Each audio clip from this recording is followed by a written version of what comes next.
It's an amazing time, Wholeness Tribe. Let it breathe and get this thing started up. Let me just take a look at everything, make sure everything is working.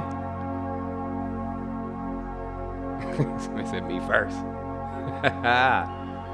All right, so let's do a sound check. Check them out, sound check. Let me know if you're hearing this, if you're getting this on your side. You're beyond the resistance.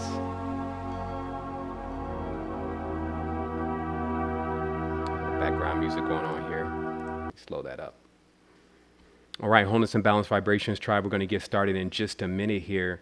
And but before we do, we need to do a little sound check. So if you can hear it come through, let us know. I think the levels look a little low, so I'm going to pick them up.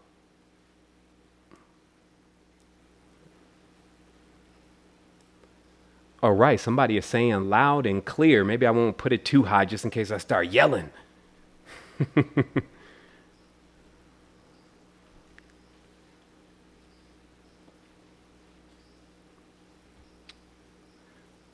All right, family, Wholeness, it's exactly 4 o'clock. We're going to take a quick look here at some metrics, but before we do, we have a couple announcements. Here goes one of them.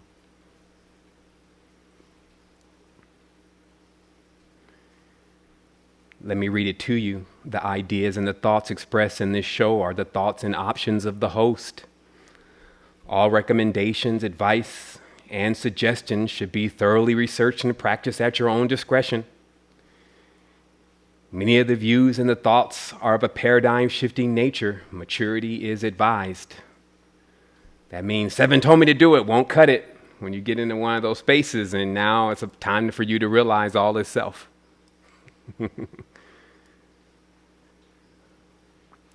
All right, so I'm sure everyone gets that.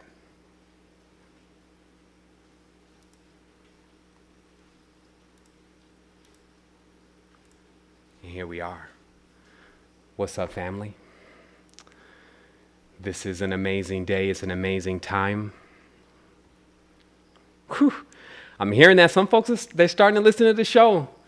They're starting to listen to the show, and they're bumping into me in the public and say, "Hey, man, are you there? Are you that guy that's on the YouTube?" And I'm like, "No, man, I don't even watch TV, man. I don't even have a computer," and which is kind of hilarious. So it means that this has been going very well.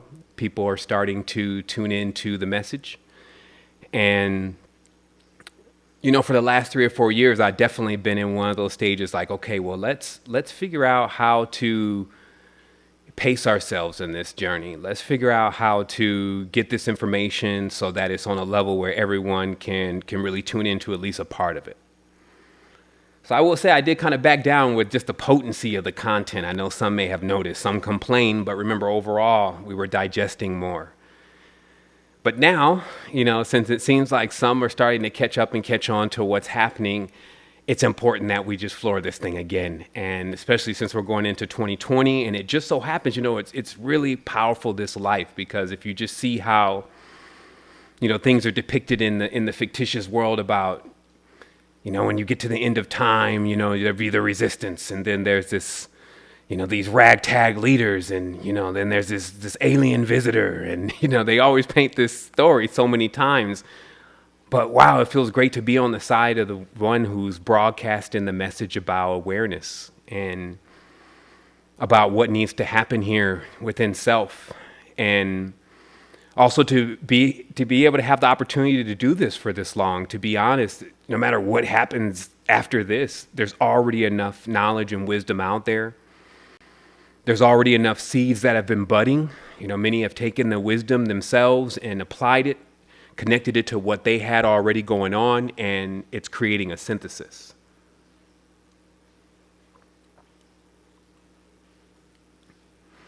I wanted to send a big thanks out there to the ancestors and to the pillars, those who've been holding space, the foundation.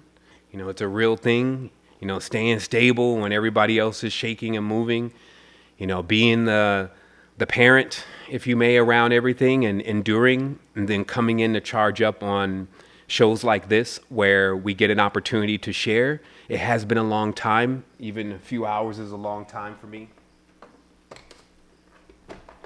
Normally going quantum, we got to grease up one of those quantum drives, grease up these quantum lips. I'm like, man, I don't know if I got there's a little bit too much friction in there.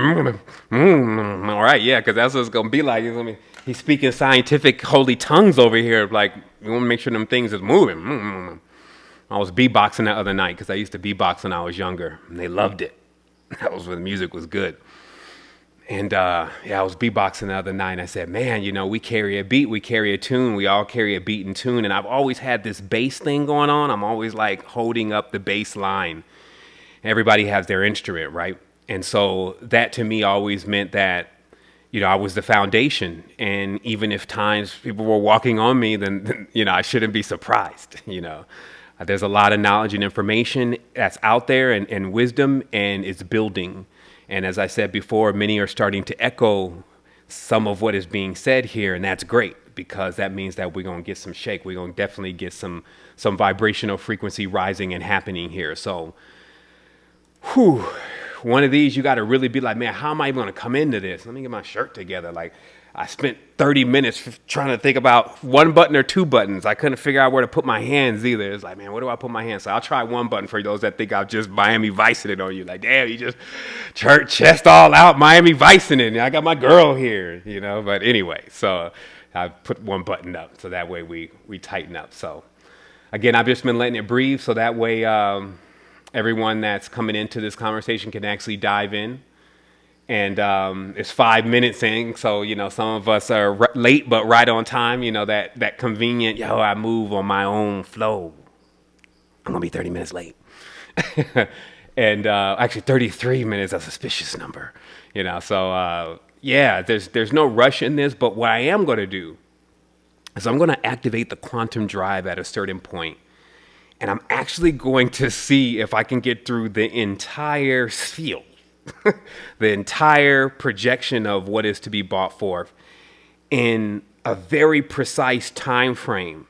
And then even if it's a little long for you, always remember you got that 1.2x or 1.25, 1.50x speed change that you can do inside of YouTube. And this means that although I sound more like one of Alvin and the Chipmunks, it does mean that you get it in. And I've actually been using it these days too, because I sometimes just forget it's there. And I'm talking about just the thing that speeds up the YouTube video. So 10 minutes turns into, 7 minutes and 50 seconds. That's what you want, right? Like, you want to definitely be as efficient as possible, but still being able to gather it. So you can figure out what your speed is in this conversation. Even if it does end up being sometimes a little bit lengthy, then you could get a couple minutes there. I just wanted to remind everybody of that. So what are these? Oh, excuse me. I haven't used to doing that. Oh, okay, yeah, that's the right direction. Dang, that thing is really backwards. So what are these? These are metrics. These are optics. Why? And it's because this is a nautical journey. We are for sure in these ships. We in these boats, big boats over here. And we really have to have our gauges and our dials properly. Like, who cares what everybody else is saying? Like, just tune right into yourself and be like, okay, so I'm in a ship. They talking about we ain't the body, but shoot, I just took a hit the other night and it felt like I was the body, so it was good. Word to the wise, as it was spoken yesterday on that breatharian recording that y'all got a chance to see if you tuned in. Stop referring to yourself in these different bodies. Oh, my spiritual body. Only unless you have the trials going on, where you need to meticulously label every single thing. And, so that everyone that's reading your diaries and reading your notes know exactly what's happened when they find you. But other than that, just to yourself and with self, stop referring to self as different things. My mental body needs to back down a little bit, and my spiritual body needs to be more stronger, and my physical body, I need to get it in more control. Look, stop. It's all one. That's your first pillar right now today, is to stop it with the referring in different bodies, the higher self, that's there. If all of that, bring it all inside, because that's how you realize who you are. That is how you become the master of the projection. I'm going to deliver today the formula, the recipe itself in synthesis. I always deliver the recipe. When I get on here, I look to give you every single drop of what I have, because I have something inexhaustible. I go fill back up. And I can hold more after I do that. But the truth is here, we all want to be able to keep synthesizing this when we come in. Like, I don't like to use the word simple and easy, but what a synthesis is it's like, okay, well, we're in almost 2020 and we speak this certain language and we have this vernacular, we have these symbols and we have some emojis. How can my existence be explained as best as possible within something like this?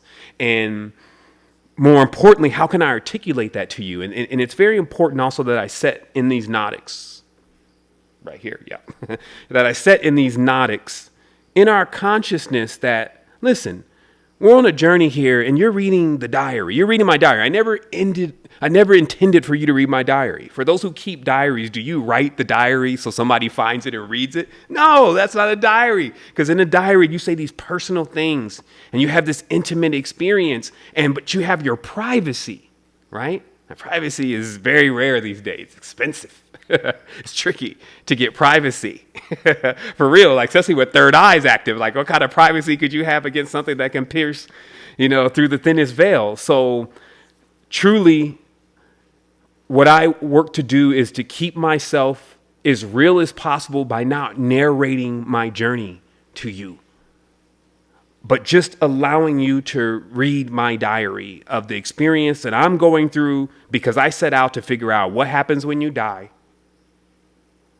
what to do in infinity, and what is actually going on around me with especially the closest people to me, my family,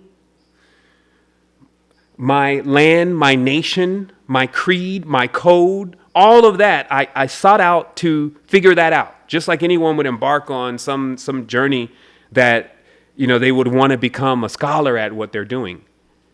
But it was an exploration. It was an adventure. It wasn't like an Indiana Jones thing, but it was greater.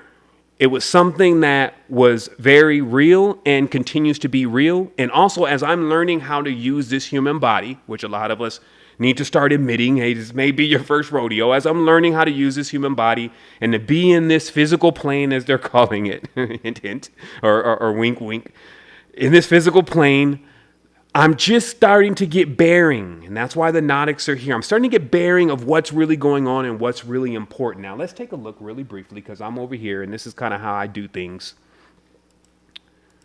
Let's go over here real briefly. This is how I do things, because this is the dream. I can actually, let me see if I'm pushing my updates here. Let me push my update. The screen looks a little soft to me. So we're in this dream. Let me hit this record button and see what it does. Okay, that doesn't work. Okay, let me not play around with that. And this is the Morpheus dream, and this is what it looks like. So that still makes me, part of the team, right, Flat Earth guys? I mean, don't bang on me. But this is the dream. This is Morpheus. And as Morpheus is moving about, we find that right now, over where I'm at, Hercules is moving through, right? Hercules. Hercules. So we find that Hercules is moving through. And it's because also this is a hunter moon. Right? So you go look at what kind of moon is it? They got these different moons: beaver moon, deer moon, hunter moon. What does all that mean? Anybody check back? Check back on that? Why are they naming these this way? Is there something to do with the light? Hunting is something that you don't want to just not know what you're doing. If you're going to go out there, either you're not going to catch something, or you may end up getting hunted. At best, you may waste time. At worst, you may not come back.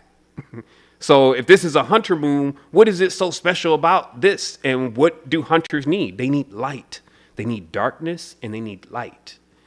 Because there's a nocturnal realm. You ever seen some nocturnal animals? Watch some nocturnal, like there's geckos around here. They're like nocturnal. There's a lot of lizards. They roll in the daytime. They don't handle the nocturnal. Spiders, a lot of spiders are nocturnal. They come out and hunt, right? But then there's these two different worlds. And I'm here to tell you right now, so it's very, very clear to you, before we even dive in and activate this quantum drive, that you are betwixt two different realms that are totally different. You are betwixt, meaning you are right in between two realms that are totally different. So you have a choice. And that choice is either to be two different people, which is what we call fake, two-face, or really get bearing of how to actually tread into both worlds and also to remain in balance as you're going through your cycles, as you're going through your spiral. So I'm going to show you a couple things here. Okay? Just a couple symbols that you know. Okay? Just some symbols that you know.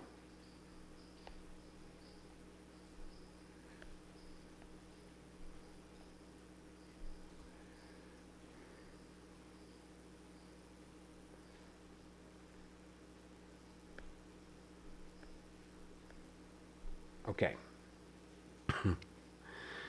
This is our K emoji. And it just means that you are in between. Okay? First of all, big welcome to all those in the chat. Max, Gabriel, Fauna. Take a breath here. Tyrone in the house. Nintu, for all those coming into this space and holding this space. Let me see if I want to see. I can't even, let me just pause this over here. And I don't want to touch anything because things are working so well right now. So I'm excited. But of course, these are your symbols. I can draw lots of these. And what they say is they say that we're connected. And they say that we're connected in between. All right, so I'm just checking the chat here, make sure everything's on point. I'm going to remove somebody real briefly. Or actually, you know what? I'm going to let the moderators do that. Okay, there we go. I got moderators. So that's the other thing. We got moderators on deck. Yeah, I forgot to explain to everyone some of the protocols, especially look, if we engage the quantum drive, we got folks jumping all around the cabin, you're going to get splattered in here. So I will set the mood and set the tone for a minute. Excuse me. Let me back up. Skrrr! One moment.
Okay, fam. I see what's going on. Okay, so we had no sound for a minute. Excuse me. I see why I'm getting phone calls. They're like, yo, why y'all calling me during the show? It's like, man, is that live over there? It's like, no, man, you ain't got no sound. Okay, let's get some sound up in here. So what I was saying is I was talking about dialing into this space. And I was talking about if you look into why you're here, if you just came to be entertained, then there was other options. If you came here to find yourself, then you came to the right place. You actually came to where there was another version of you, had you done the things that I've done, seen the things that I've seen, know the things that I know, and this is exactly what you would be doing. And that's the benefit of us all being unique, because we're all in these different spaces and different times, but we're using the same equipment. This is the quantum equipment of consciousness. And what this equipment allows us to do is it allows us to dial into every single point of the space if we choose.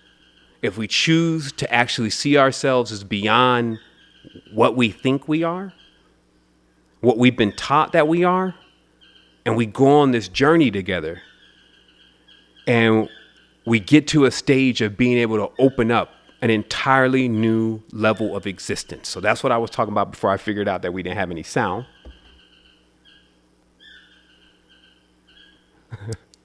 Some are saying there was no sound, but that's the best thing is silence. All right, let's see if I need to push the sound.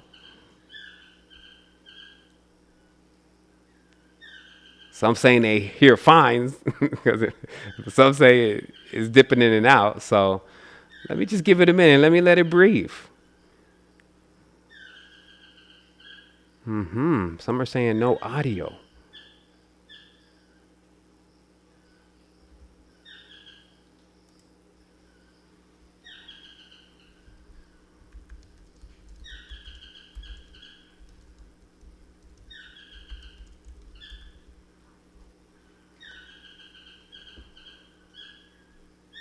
Okay.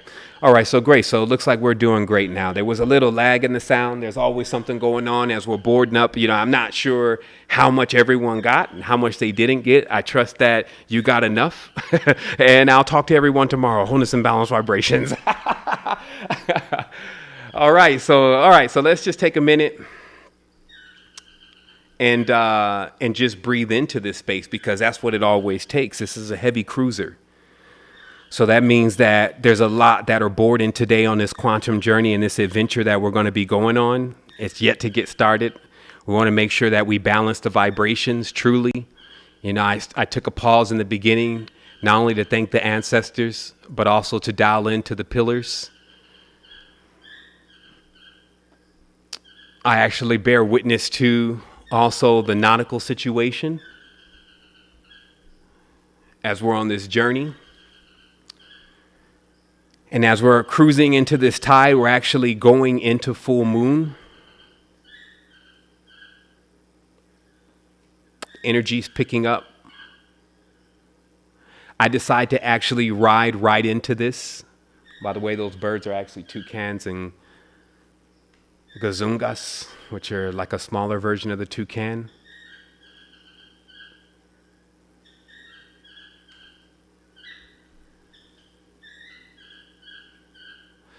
All right, family. So let's go ahead and take off with this then, since I understand at this stage that everyone is listening. And, you know, I know there can be a lot of distractions. So I'm also going to close my window down here. I just wanted to make sure that we onboarded properly. It's a good thing that I had it open. I am going to open also my communication line with my moderators again. Now I know that they were trying to call me because there was no sound. I also am looking at I'm looking at your chat. So if there is something that kind of comes offline, just let me know there.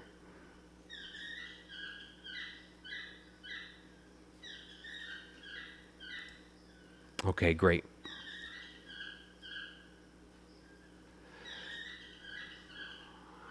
All right, so it looks like sound was also out for about 6 or 7 minutes, and there's a lot that could be translated in that process. But instead of going backwards, I'm going to go forwards, and I want to continuously let everybody know here that we do our best.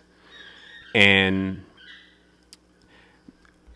this is why it's important also to put the actions in, to just get it done. Because at the end of the day, you would just be coming here to report. Like, I'm just coming here to report to you, all of the great things that have not only happened, some of the things that we're complete with. I'm also here to translate some information to you about quantum existence and how it's been benefiting my own personal growth. And I'm here to also share with you the connection that we always share as a family, that this is a very serious thing when you take on any kind of role of reporting this type of knowledge and experience to everyone. It's a serious thing. Nobody told you to do it, and it changes your life. Meaning that if you agree to do it and you accept that responsibility, because it is a responsibility, it will not only change your life in a dynamic way, but it'll also make you very mature. Like you're going on a real journey. That's just for any of us that are toting this information and toting this knowledge and wisdom. It's like there's a certain honor and respect in order to level up that you have to have for it. I'm watching the whole process. I'm not in disagreement with anything these days, because I would be in disagreement with myself. I know that there's people out here right now that are teaching about spirituality that have not even been on spiritual journeys themselves. They haven't explored themselves, which is akin to trying to tell a person that has children how to raise children and you don't have one yourself. You could probably give some pointers, but it's the real and the authentic thing that's most important. So I'm here with the real and the authentic thing coming out as a diary, which is like for those who aspire to continue to do this and are doing this already, in order to not lose yourself and become the narrator of your journey and stop living in your own experience in itself. The way you should do this when you're communicating with people is to start visualizing you yourself opening your diary to everyone and that they're reading it. And that's what you're speaking. That way you can remain on your journey and your adventure, and nothing slows you down or holds you back. Like, we have to really think about that. Like, you get into, let's say, teaching the knowledge, healing people, repairing things. You're spending energy. So this can slow you down. There's lessons to learn in things, but also the lesson could be to when it's time to move on. So in all of this, we practice a certain level of precision. And I only say practice in this tense is because balance is something that always must be maintained. It's not something that you do and are like, I'm good. I know everything already. I got it now. And you're in infinity. I want to take also a moment to a word to infinity and what really happens here in an existence that never stops. Like, we would have to accept that first. That's why death is there at the door as a definition, for people to not think about infinity and not think about, well, if I'm going to do this forever and what I understand to be forever, continuously, if I'm going to always be in an existence, what is it I should really be doing then? If I accept that, what should I be doing? You should be making a perfect existence. First, you should see the shape of infinity, which we have now, again, another shape that shows us that there is a midpoint here. And in infinity, what you obviously want to be doing is you want to be creating a perfect loop, a perfect circle. And this is why I find it's interesting, because there's many teachings out here, and I was even listening to a lot of this stuff. It talks about nullifying your life, basically destroying your life, thinking of it as no account. Like, it's like when they put the mandala and the sand painting together and then they rub it all out. I'm telling you, that happens with sand paintings. If you rub out your life the wrong way, or if you take some of this knowledge that's for masters too literal and as a novice, you can find yourself wiping out things that you need, that you love, things that you care about, things that you used to want. All because of mainly things being in the wrong place. I'm here to tell you that there's actually no such thing as what people would call bad, evil, etc. What there is, though, is there's things in the wrong place. And if you start putting stuff in the wrong place, what comes from that is distortion. And this is what you would refer to as evil. And all of these would be a check and balance to wake you up. You have something going on right now that has been passed to you from your ancestors. It's been passed to you from your mother, passed to you from your grandmother, your great-grandmother, your great-grandfather, all the way back to when it gets androgynous. And then all these other beings continuously passing something to you. But it's also like a bill sometimes. This is why there's a hereditary balance that many are carrying. It's like, yeah, but you have this thing, this ailment, this thing that's going on with you that you've been carrying down generations. How do we balance that out? That's why these quantum mechanics are so important, because they actually let you understand how to balance out your life. These nautical systems, it's not a joke. It's like, you got people playing with this stuff. They don't even understand what it exactly means, but you got power moving through all the time. And it shows you we have enough technology now to see when the power is moving through, but we don't even know what it means. We're even ignoring it. We're ad-libbing. I'm gonna make it up myself. Like how anything you grab something from was already there. So how are you making up anything? It's about order. It's about getting things in the right place so that it begins to turn a perfect cycle, so that you don't keep coming into these lives of first you're abused to, try to correct. That's payment. That's pain. You're now trying to pay off some of the balance of what has gone on in the previous lives with the ancestors, the family member, the tribe, the ones that passed you the bill, passed you the baton. Now here you come with the will. Let me show you what's really happening. This is as simple as the wheel. You know how they say, hey, you can't reinvent the wheel. The wheel is the most amazing invention, right? They tell you that all the time. Let me reset my screen real quick here. So they tell you the wheel is the most amazing invention. And if somebody makes that statement and you can bear witness to that statement, then that means that you have to be able to now say, well, if that statement is true, that means it must be super powerful. This must be something big. So do I really get it? Yeah, it's the wheel you put on the bottom of a car, because it allowed us to be able to take things around, even things that are really heavy, like on my car. And that's what a lot of people think is the definition of the wheel. I'm moving to chat screeners. Chat screeners. Wow, I will give anybody advice that's trying to really dial into this conversation today. Put away the chat. Chat it's ridiculously distracting. We'll use it for Q&A later on, but I'm just saying, for those adepts, I'm sure they're already like, we already know, Seven. But yeah, it's important, because when you're looking at somebody make a statement, your mind goes in that direction. So if you're trying to focus and get ready to activate the quantum drive, then you need to really, really tune in. I'm just telling that to myself too.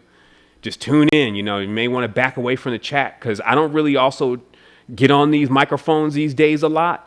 And there's no better transmission than when it's live. I know you can come back to this later, but truthfully, like if you get it right now, you get it with the power of giants, titans, Hercules, messiahs. You're on a hunter moon. You start realizing the depths of yourself, shining the lights into some of the dark spaces where you've been keeping all your monsters. Running amok on the astral plane got me tying down your monsters on the astral plane. For us figuring out what our creations are, because we have this going on. We have one side of us that is like this. It's a contrast. That's even the graphic for contrast. Let me grab another thing here, because I'm going to come back to that.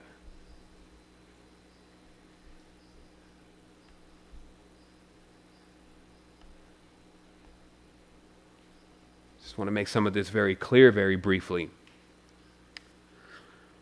So on this wheel, we know that we have this word will, and we know we have this word will, okay?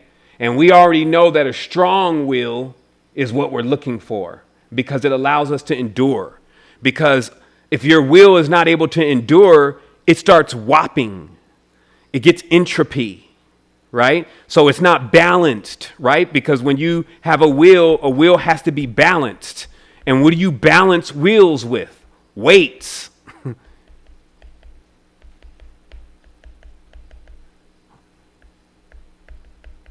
Time, then.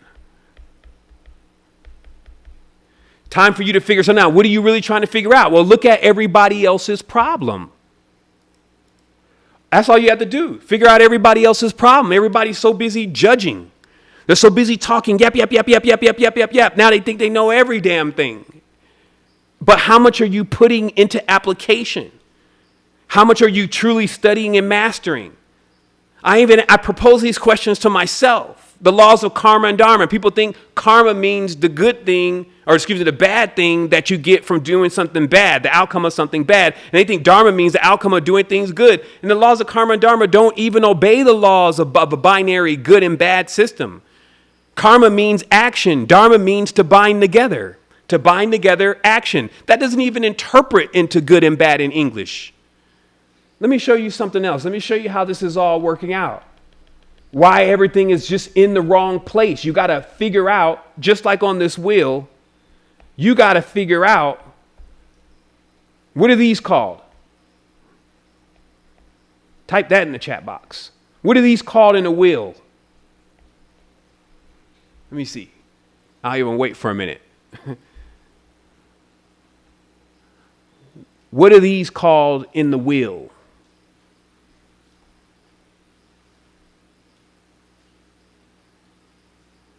I'll wait. So that way, you know that this is very clear for everybody. If you wanted to just, exactly. Thanks, Miles. Okay. It's called the spokes. So it's interesting that then, and where's the eraser on this? And let me grab the eraser. I guess that's over here.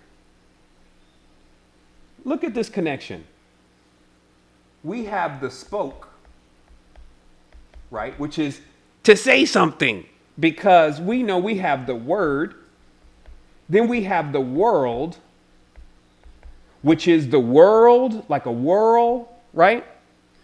And then we know that this, to speak the word, creates the world, okay? And this is the like, it's not that complicated, but what happens though is that if you're out somewhere else, if you're gone fishing, if you're missing, none of this stuff actually connects. And so people keep doing things. They keep doing things that don't actually prove at all, based on their actions and their knowledge, that they're actually ready to go beyond. Like, they're really betwixt these two different worlds, but they dare to venture beyond this, because what do they keep doing? They prefer the small circle. They're doing everything they can to stay where they are. They're not actually listening to the advice that they're getting.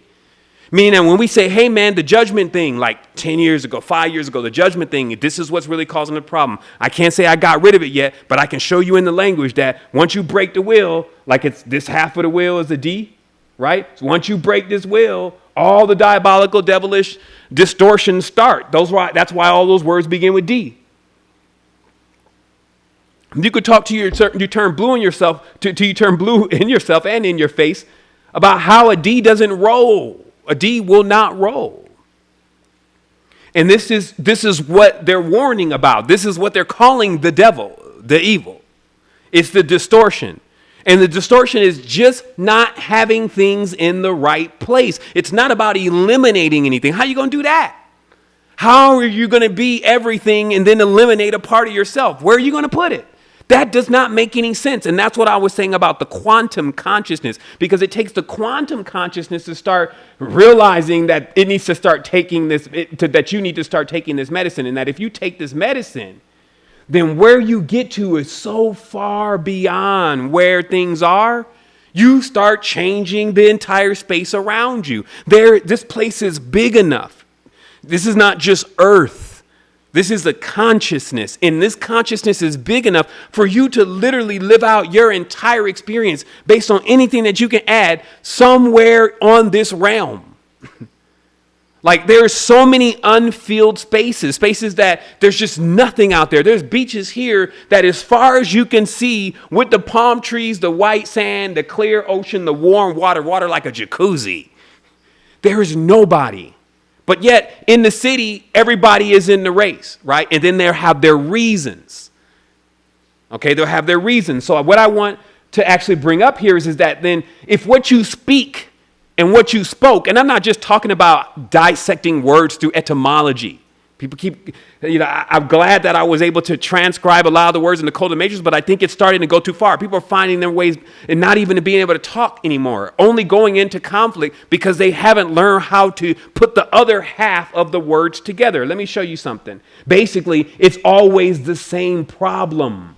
Let me show you why it's always the same problem. Just things are not in the right place. The person will regress right back into duality again, which they know will keep them in the small circle. I'm sitting here telling you, if you can't actually agree with something of what's going on and know what place it has, it's because of your lack of wisdom. So let me show you how this kind of works. This word, morning, and again, I take my own medicine. Like that's why you're reading my journal, you're reading my diary. I'm not here sitting with you for you to say, well, Zevin, last time you said, well, first of all, if you told me that, I'd be like, where'd you hear that? And you're like, oh, man, I read your diary. I was like, what kind of shit is that? Why are you in my diary? You see what I mean? So what I'm saying is that if I'm going on an experience and then I learn later on things mean certain things, or I should take another level or another stance with how I'm approaching my consciousness and how I'm approaching my wisdom. And then you happen to be getting that transmission. Well, whoopee-doo, click your heels together because it's going to save you time. It's going to save you space bucks, galactic currents. It's going to save you so much. You're going to be the Prius on the realm. You're going to be back on Perpetual, just seeing other people's mistakes and watching them fall down the ladder of lights, which is like having a wheel with broken spokes. Okay? Like that's what it'd be like. You ever rode a bicycle tire that the spoke was messed up? No, I did. I used to be a bicycle fan when I was a kid. GT Dyno, Haro, but first BMX, right? First Huffy. Remember the Huffy? The Huffy was hard to pedal. Not that Haro where you lift with one finger. I'm in there with the cheapo, the thing where you can't lift with one hand. Right? I got the handlebars welded together. That's how I started. So I know what it's like to even ride on rims that are made of that hard plastic. You remember the hard plastic? It wasn't really a tire. So I rode on the hard plastic and even rode that thing till you couldn't ride it no more. I've fallen off the handlebars and hit the front tire. That was me. Okay? So I know this rodeo. That's what I'm saying about supreme and quantum knowledge. You start seeing it everywhere. You're like, hey, I can call it out of everything. So check it out. How morning's in the wrong place. What does this word mean? Is any of my Moors out there? What does this word mean? It means black. Or what you would say is dark. Okay? That's what that word means. Like that's why even this word amor is a reference to Venus, okay? Right? And this word more also is synonymous of night, okay? And let me show you this power. So sometimes when people get up now, they learn that this word morning seems to be very close to the word of being sad, though. Like they've taken the word morning and made the word morning mean to be sad. Now, this is the linguistic, that's what I said, the code, what's going on in the codes. Because now, in this language, the original language that this comes from, this word that you're looking for that actually means sad is actually lament, not mourning. Because what mourning actually meant was around 6 o'clock p.m. It didn't mean 6 o'clock a.m. Okay, it meant 6 o'clock p.m. because during the 6 o'clock p.m., the sky would be progressively getting darker. And then this thing would go on called morning, which was a process of basically ushering out the synthesis, which is the sun. The sun is now going into another space, so we're ushering it out. It's like if I'm leaving the house for the night, I'm like, okay, y'all, we had a great time. It was man, I can't say enough. I'll see everybody tomorrow, but I'm about to go. So then when we're all leaving, like you ever left with your family, everybody's hugging, but you're coming back though, right? So if somebody starts crying and, oh, don't go, why? The sun's coming back tomorrow.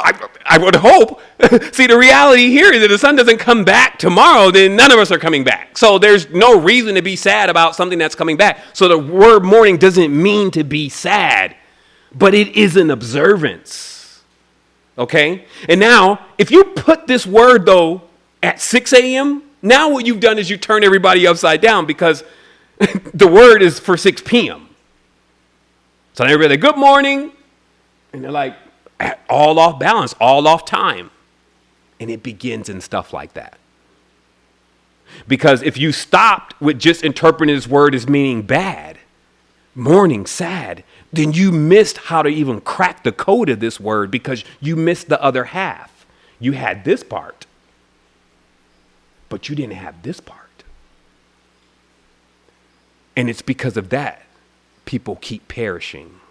What it is to truly perish, the second death, to go below the speed of light. Basically, where the spokes are broken and the actual weights come off, the gird. You see, this is all what's been talked about in the high levels of the ancient knowledge about weight. That was the name for Sirius, was weight. They counterbalance planets with this stuff.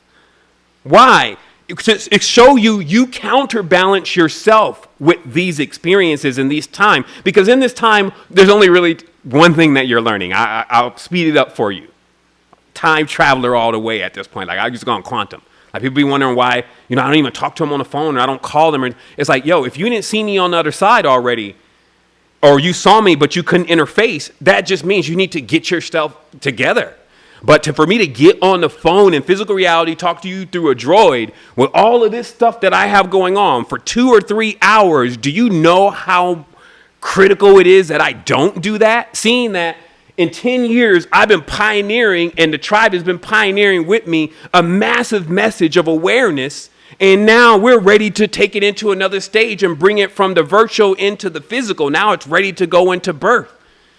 And it's a real thing for us. But while we're driving along the way, finding every single point, stuff that we have to do ourselves collectively, meaning that there's still millions of people in the world that will benefit from this. There are people with coffers enriched with thousands of pieces of monopoly money, valueless, basically. And they're just sitting on it, watching us trudge through building it. And by all means, we've been able to build it. And I'm going to show some of that here in a little bit. But it's just hearkening to what's really happening here. There's stuff that it's like it's teaching me, it's teaching everybody around me who we really are and what we came to do. And also that by all means, no matter what you're saying, if you can't figure it out, then maybe you should go back to video number 1. But we got something going on here and nobody is going to shake this foundation. And from this foundation, we're going to build things for the kids. We're going to build things for the women. We're going to build things for the men. And we're even going to take things so beyond and so vast. We're going to start looking into these microscopes and telescopes and all these other different life forms and entities that have been all creations that we put together. And we're going to begin to synthesize and connect. And that's what we're going to do. And that because we know there's no such thing as death, we're going to prepare for a perfect loop. A perfect loop. A place that we build that every single thing that is going to benefit you and get you through the experience will be there. And that means having the contrast. That means having every single aspect of how we go through this journey. There's times that you may feel afraid, but then you will be comforted by those that are around you. There's times that you may feel that you can't go on any further, and then some other part of you will lift you up. There'll be times that you realize all of this is just to make you sharper and to give you a greater experience to know who you truly are, to teach you your powers. And we'll be there celebrating with you as you come into that aha moment. And then when you learn also that all of the real words you say and we all recognize, but they're not in English like,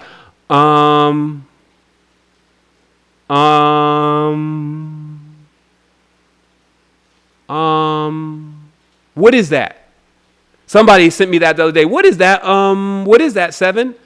Is the vibration of I don't know. You roam, right? But then there's another one called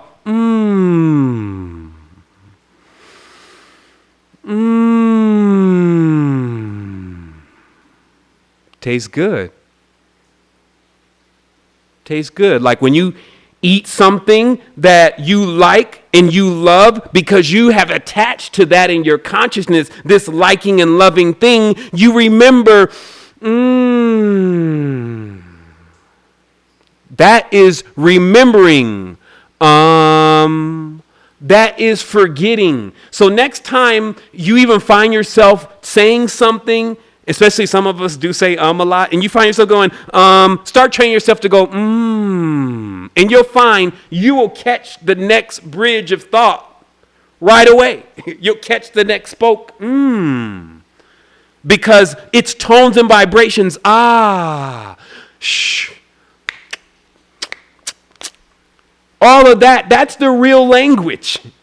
And then what you have laying over the top of that is you have this English. Okay, so never forget that your highest level of connection is within the mantra. In the mantra, you don't need to be taught. You've been doing and yeah. You ever just somebody just that's the language, okay? So, it would be great if we just had like a listing of all of those.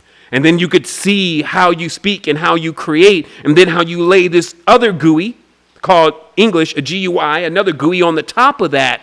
And then that becomes your experience, that this is a layered experience. And this is why I keep trying to tell folks, man, there's layers to this shit. There's levels to this. I know you want to start off right now at 21 and just get right here. And by all means, if they slam you through the quantum mainframe and that happens, hopefully you still are able to shake off, just the experience of the what do they call that? The after effects of time travel.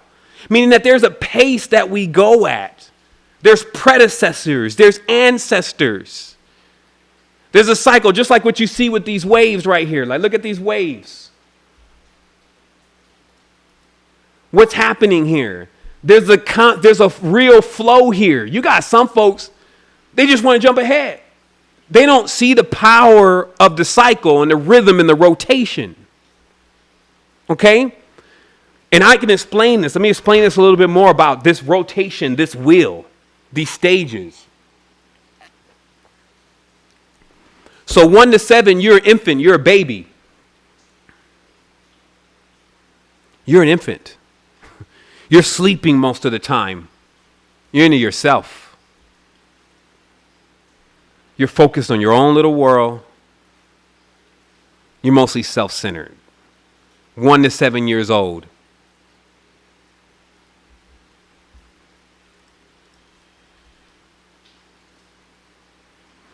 And the interesting thing about these stages is that these stages, they happen every year. They happen every month. They happen every single week. They happen every day. They happen every hour. They happen every minute. They happen every second. They happen every millisecond. You get where I'm coming from? The same cycle. And that's why certain people have way more power, because they have way more precision. They're not trying to mess with the big cog. They're down there in the minuscule area of where that first microsecond is actually the first stage of an infinite baby's life. And they've been able to compress their consciousness and dive into that moment. I'm talking about beings that download everything you've been doing and everybody's been doing on Earth all in one moment, because it's just an algorithm. It's like, what's the algorithm? Bam, okay, I know everything. I'm all knowing about Earth and all those spaces in that cosmos that work on that spiral. And I know that system. And now, because of my precision tools, because if you notice in industry, that is the big difference. Those who have the factories that cannot produce the precision and cannot keep creating the same thing over and over and over again with a level of precision, that's always looked at as the cheapest stuff.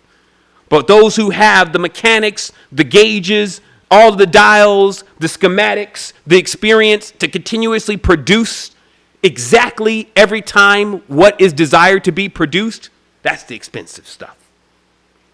And in that precision, there are these stages. And when you know these stages, you gain quantum precision. Why? Why do you need this? Because if you remember with the wheel, there was another thing that went with the wheel, and that was that people wanted it and thought that it should be perpetual. There was this thing about this perpetual wheel. It was like you couldn't even mention wheel without mentioning perpetual. I want to bring something up here. I'm even going to literally divert real quick from what I'm expressing to just say,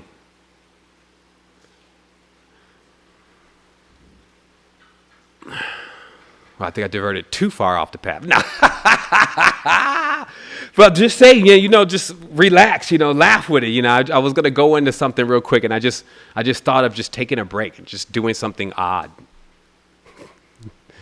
Just taking a moment. Yeah, let's just take a moment and breathe.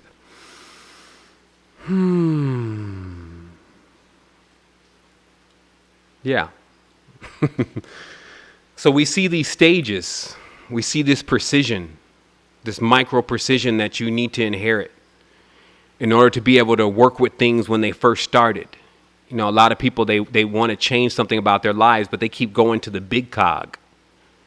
You got to go back to the small cog. You got to go almost to the time that you came into conception. I kept having this dream recently, and I was always ending up at my granddad's house. And dream kept happening over and over again. It's like the 8th time of having this dream over the stretch of 2 years. Until I finally thought of just asking my mom where I was conceived. And it just so happened it was at my granddad's house. And I realized, because every time I was going into this house, I was trying to find this secret. It was like a secret book. And this dream spanned out over like 9 different dreams. Like I'm in grandfather's house, looking for this secret book. And there was always these different kind of agents and aliens and all this trying to stop me from getting to this knowledge. They even had a hidden door, a hidden room, and all sorts of stuff in these dreams playing out. But this is just a metaphor for understanding that you're hiding yourself from yourself with these stories of these aliens and these stories of all of these different things that are supposed to be different than you. You would then be hiding yourself from yourself.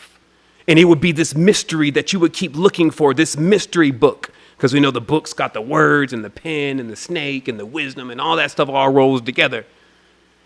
And so my life is the dialogue of the book of all of our lives. I'm just archetypically experiencing something that I'm sending the transmission to you on so that you can reflect, like I have in these notes, that you could just remember what's really going on. Your conception point was when the secrets and all of that began. That's when the special thing that nobody wants to talk about, the thing they don't speak of, all of that, that's where the magic, as they call it, that's where it all was. So when you're going to your conception point, imagine some feel like that it's going to take them a lifetime or lifetimes to even get back to when they were a child. Some feel like they can do it only in one moment. I'm saying that those are the cycles, those are the stages. So if you know every single part of the stages, you can take yourself through these micro experiences in order to be able to activate the quantum drive, in order to be able to get into that space of yourself, which only can be accessed through precision. You would need the precision tool. It's a surgeon's work. And then you can go in there and actually fix the things that throw everything off balance later on. And even in the experience that you feel like you're having now. I'm talking about a quantum upgrade. And it just comes in the awareness. Now, these stages are something that we're going through. It's something that we're experiencing. And that's why always it's like, hey, look outside. Look over here. Because then you're not reading yourself. But then when you start reading yourself, so this first stage, you're totally into yourself. 1 to 7 years old. You're sleeping. Basically, you're focused little on the external, except for where you're getting your substance from. Mama, as long as mama's purpose at this stage is really just to give you nourishment. So too, our arrival here is greeted by the moon, which is responsible for breaking down the sun. The sun is like meat. So the moon is like the mother who consumes that meat, which is too thick and too tough for the baby. And then it goes through this tube. All this is tube work, by the way. It goes through this tube, and then it gets to you. And that's how it begins. And in there, you're just in your own little world, thumb in the mouth, in the spiral. All this keeps happening, is happening, has happened. Okay? Has happened, keeps happening, it's going on now. So the first stage is you're into yourself for that first part of it. And then the second stage, 7 to 14, you're young, you're a teenager. Okay? And now you can see what happens. Now you enter into this realm of fantasy. Right? This is when you start thinking about and projecting things. 7 to 14, you start having what others would call friends. You become attracted to the opposite sex even between 7 and 14. Meaning you start to become aware of opposites. See, when the child is younger, that first stage, there's no awareness of opposites because everything is within. I'll show you this knowledge will deliver you every single thing that you need. Every time you run these circuits, every time you turn this wheel with perfect knowledge, you're actually increasing your power and your awareness because your power is your awareness. Your amplification is what makes you static. It's what makes you present, what makes you appear.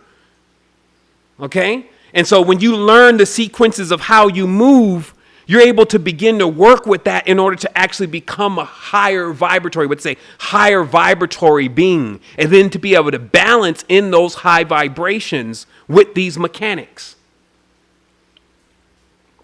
Now this is an 8-spoke wheel. Okay? That's why he says it's the Dharma wheel. This is the 8-spoke wheel. 1 to 7. So now you're infinite. You're infinite. The baby moves on. Now you're a young teenager. 7 to 14. Now you're entering to this realm of fantasy.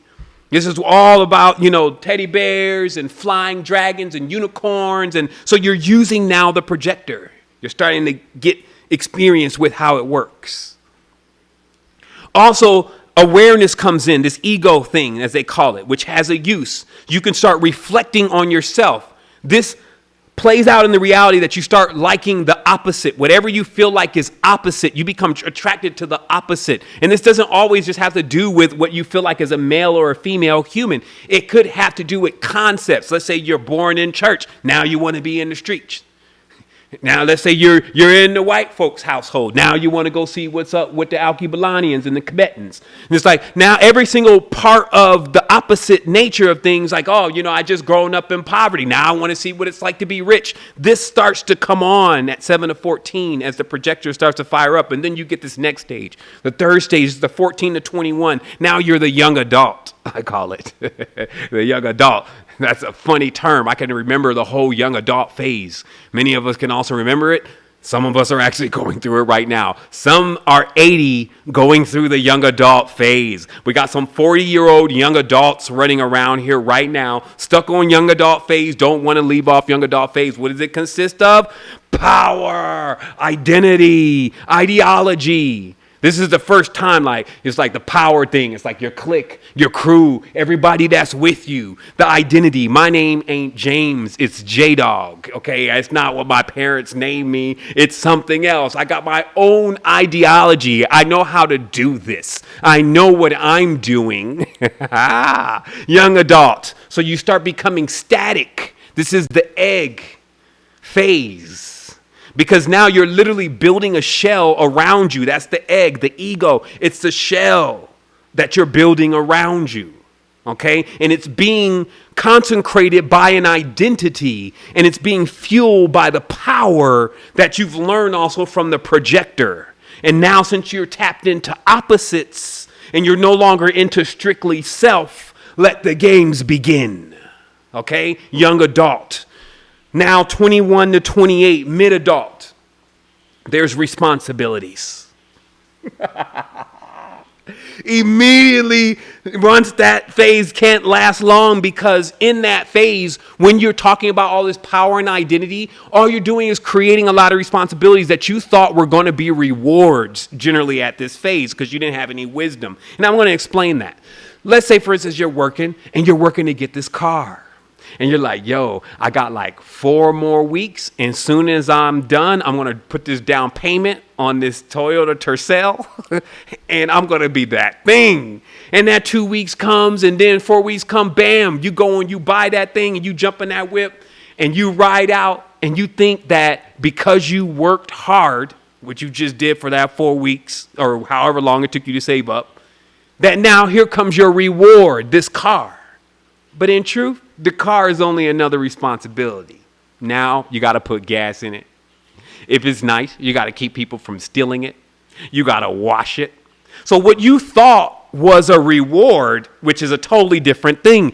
This is what happens with the words, because people start using all of the same words. So they think, oh, yeah, I'm going to go and get me a reward. No, what you got is a responsibility. And the more those responsibilities start piling up, now, you know, the young adults shift the responsibilities every time. And that's why you have a lot of these so-called adepts running around here, always shifting the responsibility and the blame over to something that most of the time they can't find, they cannot see, and they cannot control. Because that is that same aspect of trying to throw the responsibility of the most heaviest, grievous things over onto somebody else. Okay, or something else. Make it somebody else's fault beside your own. But you're the creator. Creator don't want to take responsibility for the creation. So you're almost like a father or a mother that doesn't want to take care of the child. This is pretty much a lot of people's condition on the planet, because they have all these different things that they created in their youth. And now they're running amok and they just want to neglect them. Oh, that nightmare from my past. And it's really about tapping into the quantum drive, because with the quantum drive, literally the will, you can actually have the power to whip things up, to actually take things out of that imbalanced stage, even with others, because others are self, and actually start really destroying evil, which is just the distortion and the ignorance that as creators, why aren't we really creating the big stuff? Why isn't there a conscious apple? Like this, I might take a moment to get some light right directly on me, but there's, all these other, Toyota and all Ford, and, even when we get like a half-conscious company, Tesla, everybody's like, yeah, but why haven't conscious people been able to just like create their own thing? Oh, because I guess we're a little young. I'll give it, we're a little young. Now it's time to get mature, because there's casualties to this. The bills keep carrying over to sisters, brothers, aunties, uncles, children. The bills keep carrying over because some are not grasping what is the will. Why am I here?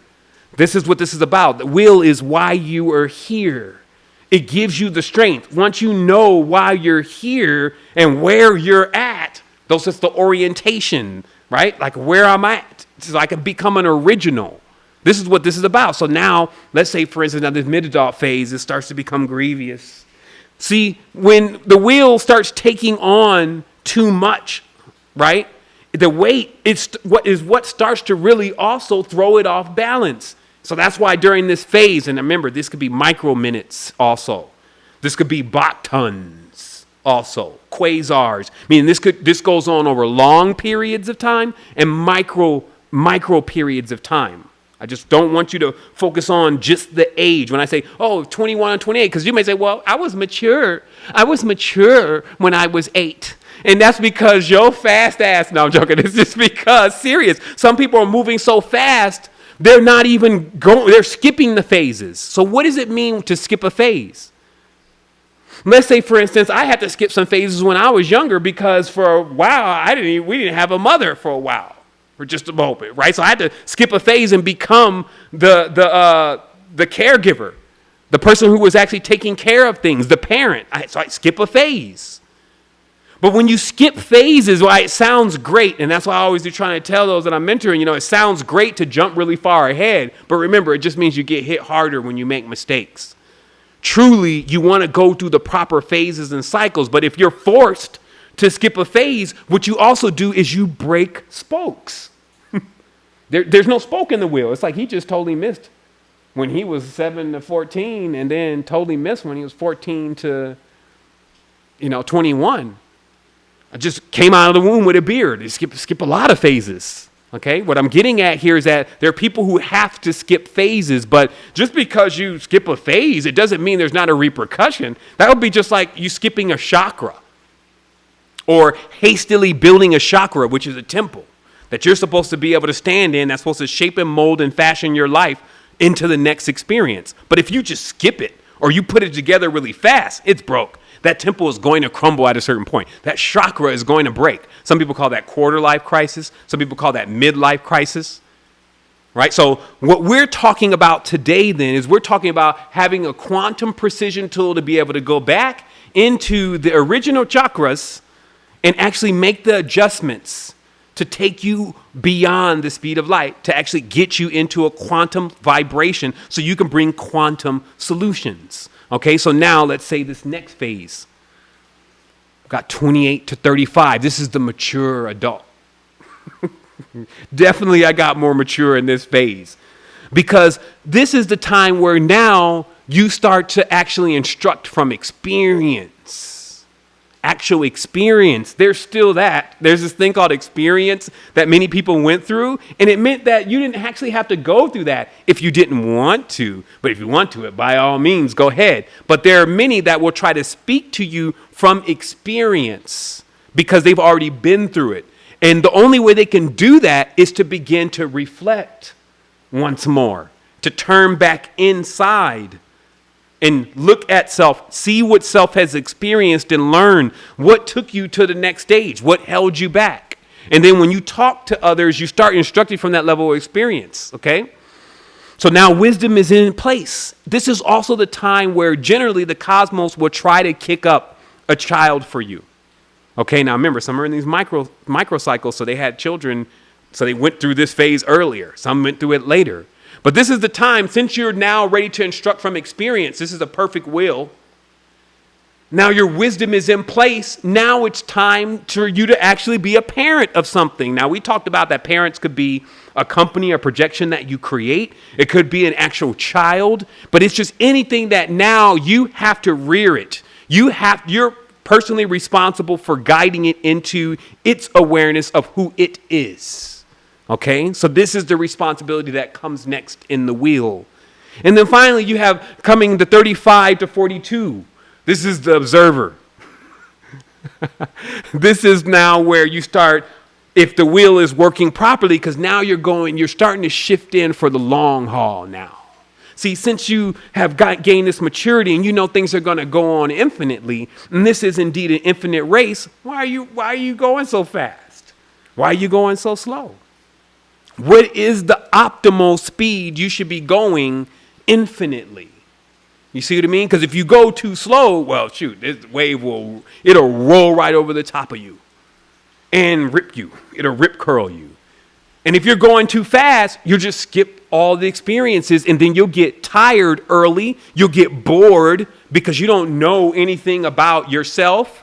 You can't connect to yourself because there's nothing to connect to, because you went too fast and did not establish the connection. Then now you'll be out there way into one of these high-ass chakras with nothing to plug into and nothing to feel and nothing to connect with. Okay, and that's moving too fast. And then you'll get bored like Thoth, writing the book, I'm bored, all non-min of Kim. By way, Thoth's getting sleepy now. Basically do this. He's writing like he's bored. There's more going on in these books like the Emerald Tablets and all that than people think. They're deeper metaphors, like in the Kybalion. It's showing that if you get into an infinite existence and you happen to get bored in the infinite existence, you're going to fall to what I guess people will call sleep. But sleep is interesting because it keeps going. So it's almost like you're falling downstairs because the dream continues and you get less and less control over the dream until at one point you wake up in a nightmare because nightmares have the ability to wake you up. So this is a machination then that was put together that if you start falling asleep too long, you start feeling the flame. Ah! What the hell was that? Demons, they're burning everything. What's happening? The world's collapsing. It's like, oh shit, where have I been?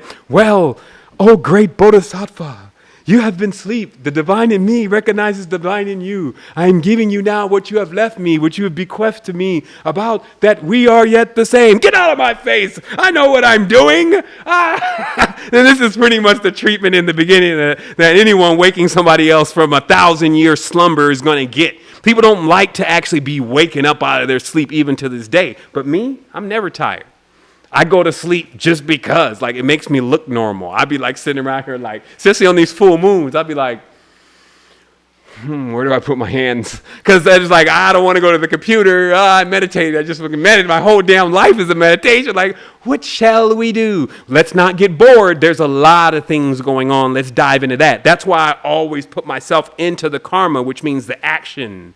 The unobstructive karmas, meaning that I'm not thinking about every single minuscule piece to determine if I'm doing something right or wrong. What is that? The cosmos is moving in both directions. Anything that I do is going to serve it anyway. It's all about what direction do I want to go in? What existence do I want to experience? I am the creator of this entire plane. This is real empowerment. Some people, they don't want to accept it. They're still in the child phase. They don't want to accept that they're the creators. But should that weigh on me? Should I now start just lying to myself and telling myself I'm not the creator and the Lord of my own life and the master of my existence? That if I close my eyes, that everybody else's eyes is going to close and their lives are over too? Does that even matter to me? Shouldn't I really be concerned about what kind of existence that I'm going to be living through infinity? Since I am going to lay on, quote unquote, the deathbed one day and have to have it all figured out, not going to be able to lean on anybody else. Oh, great master, I'm going to have a lot of money so I can call in and spend millions of dollars on these masters that are going to heal me. Oh, great master, come and heal me. Here's $2 million. And the great master is going to be like, is that fiat? Serious. It's some of the things that we cook up in our mind about what is really going on here now need to be checked. And the way that they get checked is actually understanding just what the wheels and the cycles really are in existence and actually be able to map out what you're doing and what you're experiencing to the wheel of life. So that way you can start building a perfect existence. That way you know where you are and you also know where everybody else is. And then also when we talk about synchronicity and how to synchronize things, then we even know what we're synchronizing. Right? And where are we really at and where do we really want to go? And this would be because we actually had an infinite plan, something that our children's children could live in, something that would still be here, like fermentation has been here since the beginning, stuff that it's logical. You know, I want to take another sidebar here to just the knowledge of fermentation. So they were trying to build a 10,000-year model. Meaning that some folks that get paid billions of dollars, millions of dollars, have been called in by some of the largest companies, even Microsoft, to actually create a 10,000-year model, something that can last for that long. So instead of trying to figure out how exactly they did or what they exactly created, what I'm more interested in is what was the process that they had to go through to try to gather that kind of information. Because it then would be from that process that I could gather much more than just trying to build a 10,000-year company. And part of that process is the first thing is figure out something that has existed that long. First. Find something that has existed 10,000 years here. And it just so happens because 10,000 years is a long time. Now remember, this is money on the line. So it's not going to be one of those fake stories from NASA. It's not going to be some old Paleolithic bone that is 10 million years old and from the Paleocinthian era and stuff that can't be verified. It's got to be, if I'm going to give you a meal ticket or two for this information, it's got to be based on something that you could check back. And so what they found out, that's where I always go. I go where the facts are. Where they found out is that it was actually fermentation that is an art or craft, because that's also what they're looking for. It's not just a happenstance, something that we've been doing from a skill-based level for this long and that has endured that test of time and still is with us today. Okay? So we're not just talking about something random here. And what was found out was that actually fermentation is just that. It is something that is a process in itself. To be able to ferment, to make beers, even to make kombucha, try to do it. It's not just something that you can just, okay, I'm going to go do this. You got to know what you're doing. That is something that has to keep being passed down. It has to survive. It's a technique. It's a trade. It's a craft. Okay? And so what I learned ultimately from it, though, was that when you strip all of that back, what people learn how to do, because fermentation happens anyway, it's called decay. When something is decomposing, they learned how to take something that was decomposing and make something out of it that gave everybody more life, more happiness, more joy. See, there it is there. In the 10,000-year model is only the blueprint of the wheel in understanding how to put things in the proper place and how to keep things in perfect balance by anything that you think is the bad stuff. That's fertilizer for the tree. But you don't put it in your face. You don't put it in your mind. You don't put it all in your eyes.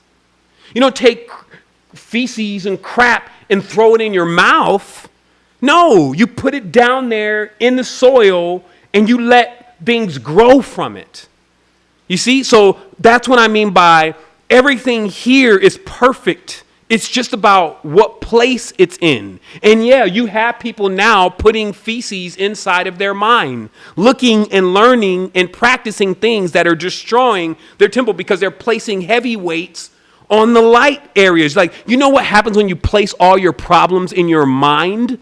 You're putting something, the mind is so fragile. It's like wind. It creates the wind in the world and the clouds. So now you're going to put weight into something like that. You put all these problems that you're creating inside of your mind. No, you put them beneath your feet. They are your foundation. They are what you're standing on. They are what makes you, you. They are what you're growing from. Now, do you got to keep going through that, though? Once you set base pillar, do you got to go back and do it again? If you do, that means you're not a great builder. There's a process. It doesn't, hey, no harm, no foul. I'm not going to give you the reward for putting us all in a building that crumbles. No. But I'm also not going to set you on the stake like others haven't done it too. And now you're the first person to ever make a mistake and not build a strong foundation. But I will charge you.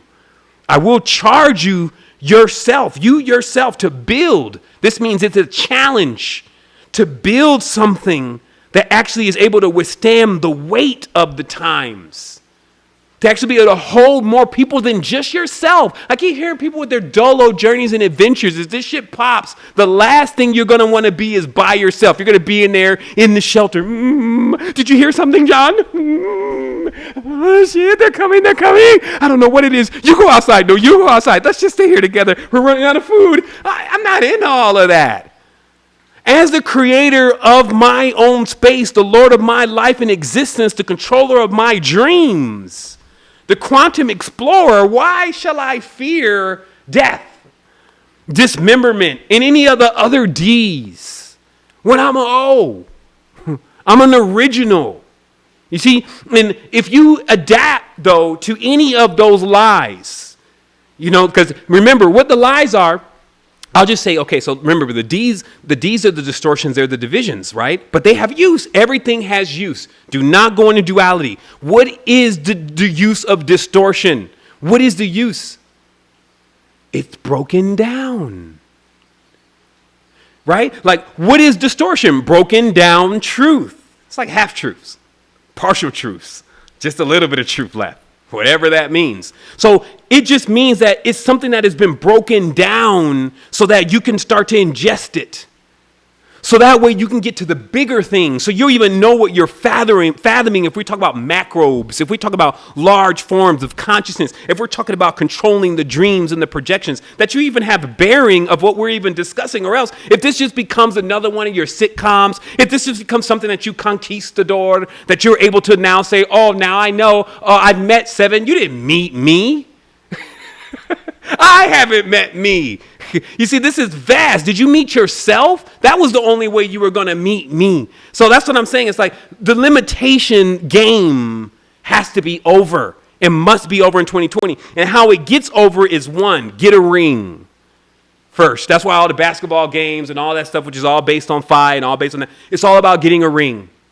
It's all about going through the cosmos or the network, putting the ball, which is the wheel, through the net and scoring. Okay? That's all about you coming into a total level of awareness and then getting the ring. So what is the next cycle? The next cycle, 42 to 49.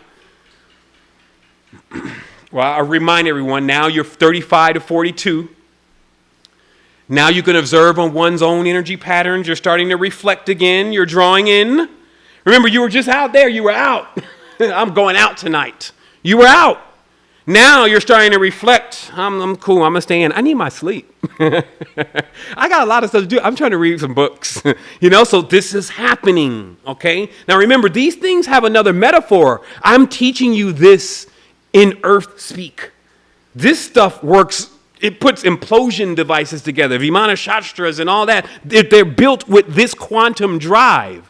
Now, I have to interpret it to you in English, but some are already starting to see the other applications for this level of awareness and knowledge. The deeper you get with it, the deeper it actually starts to flow into things, which is perfect because it is precise. It becomes a precise tool. Let's let it flow all the way down there into the bottom base pillar of the temple where there's a hairline crack. Hairline crack in the manifold. It's getting too hot. And if that thing blows, all of this goes. Who cares about your crystal crown chakra kingdom? If you get broke, all that shit's going on eBay. So this is about getting a ring. Every single level of life, mastering. I leave nothing behind. It's all always with me, but everything in its place. How does one do this?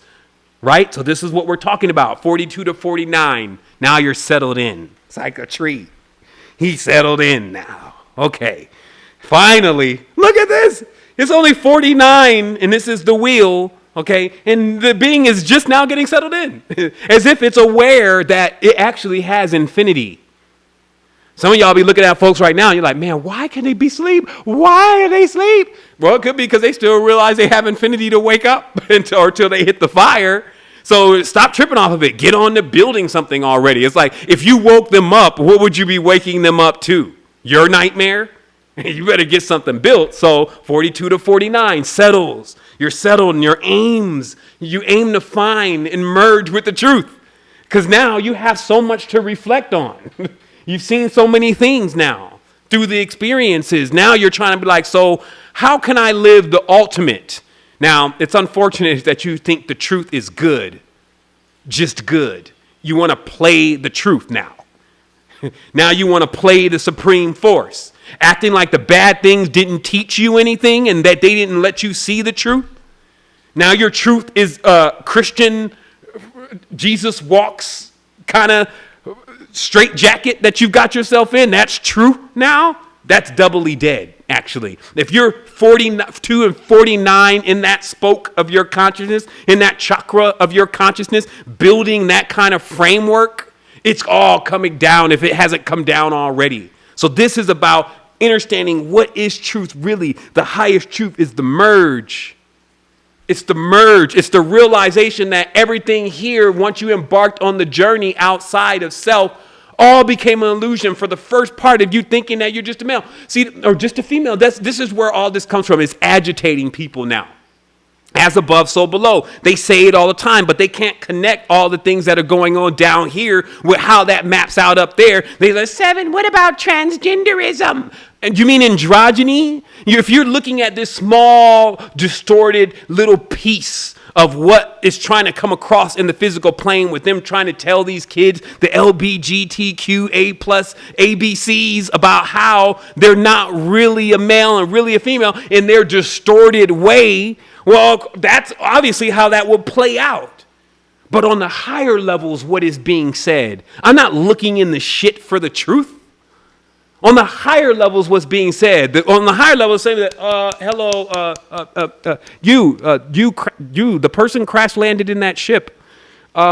here's the thing about the ships. Like, the ships kind of have drives that either go in one direction or another. So when you jump in, you actually believe that you're just going in one direction. But that's why you actually were the being before you jumped in the ship, because that being actually can go in both directions. It's actually a cosmos. It's a masculine and a feminine, as you would call it. But there's also like a neutral in between there where you can kind of stay in balance, because all of the power numbers for balance all have a counterweight stuck in between them. And I'm going to show that really briefly here. All of the numbers for balance have a counterweight stuck in between them. Come on now with the plus sign. There it is. Check it out. This is what I found odd in the numbers, and I finally was able to explain it and figure out what was going on. The path is full of all types of riddles. I'm like, what is this, a role-playing game? Y'all been playing too much World of Warcraft. Whoever built this realm is like, damn, we don't level up till we hit the next 150,000 experience points. So check it out. You got this one, okay? That's your 3. There's a balance. There's a balance in here because, you know, your scales.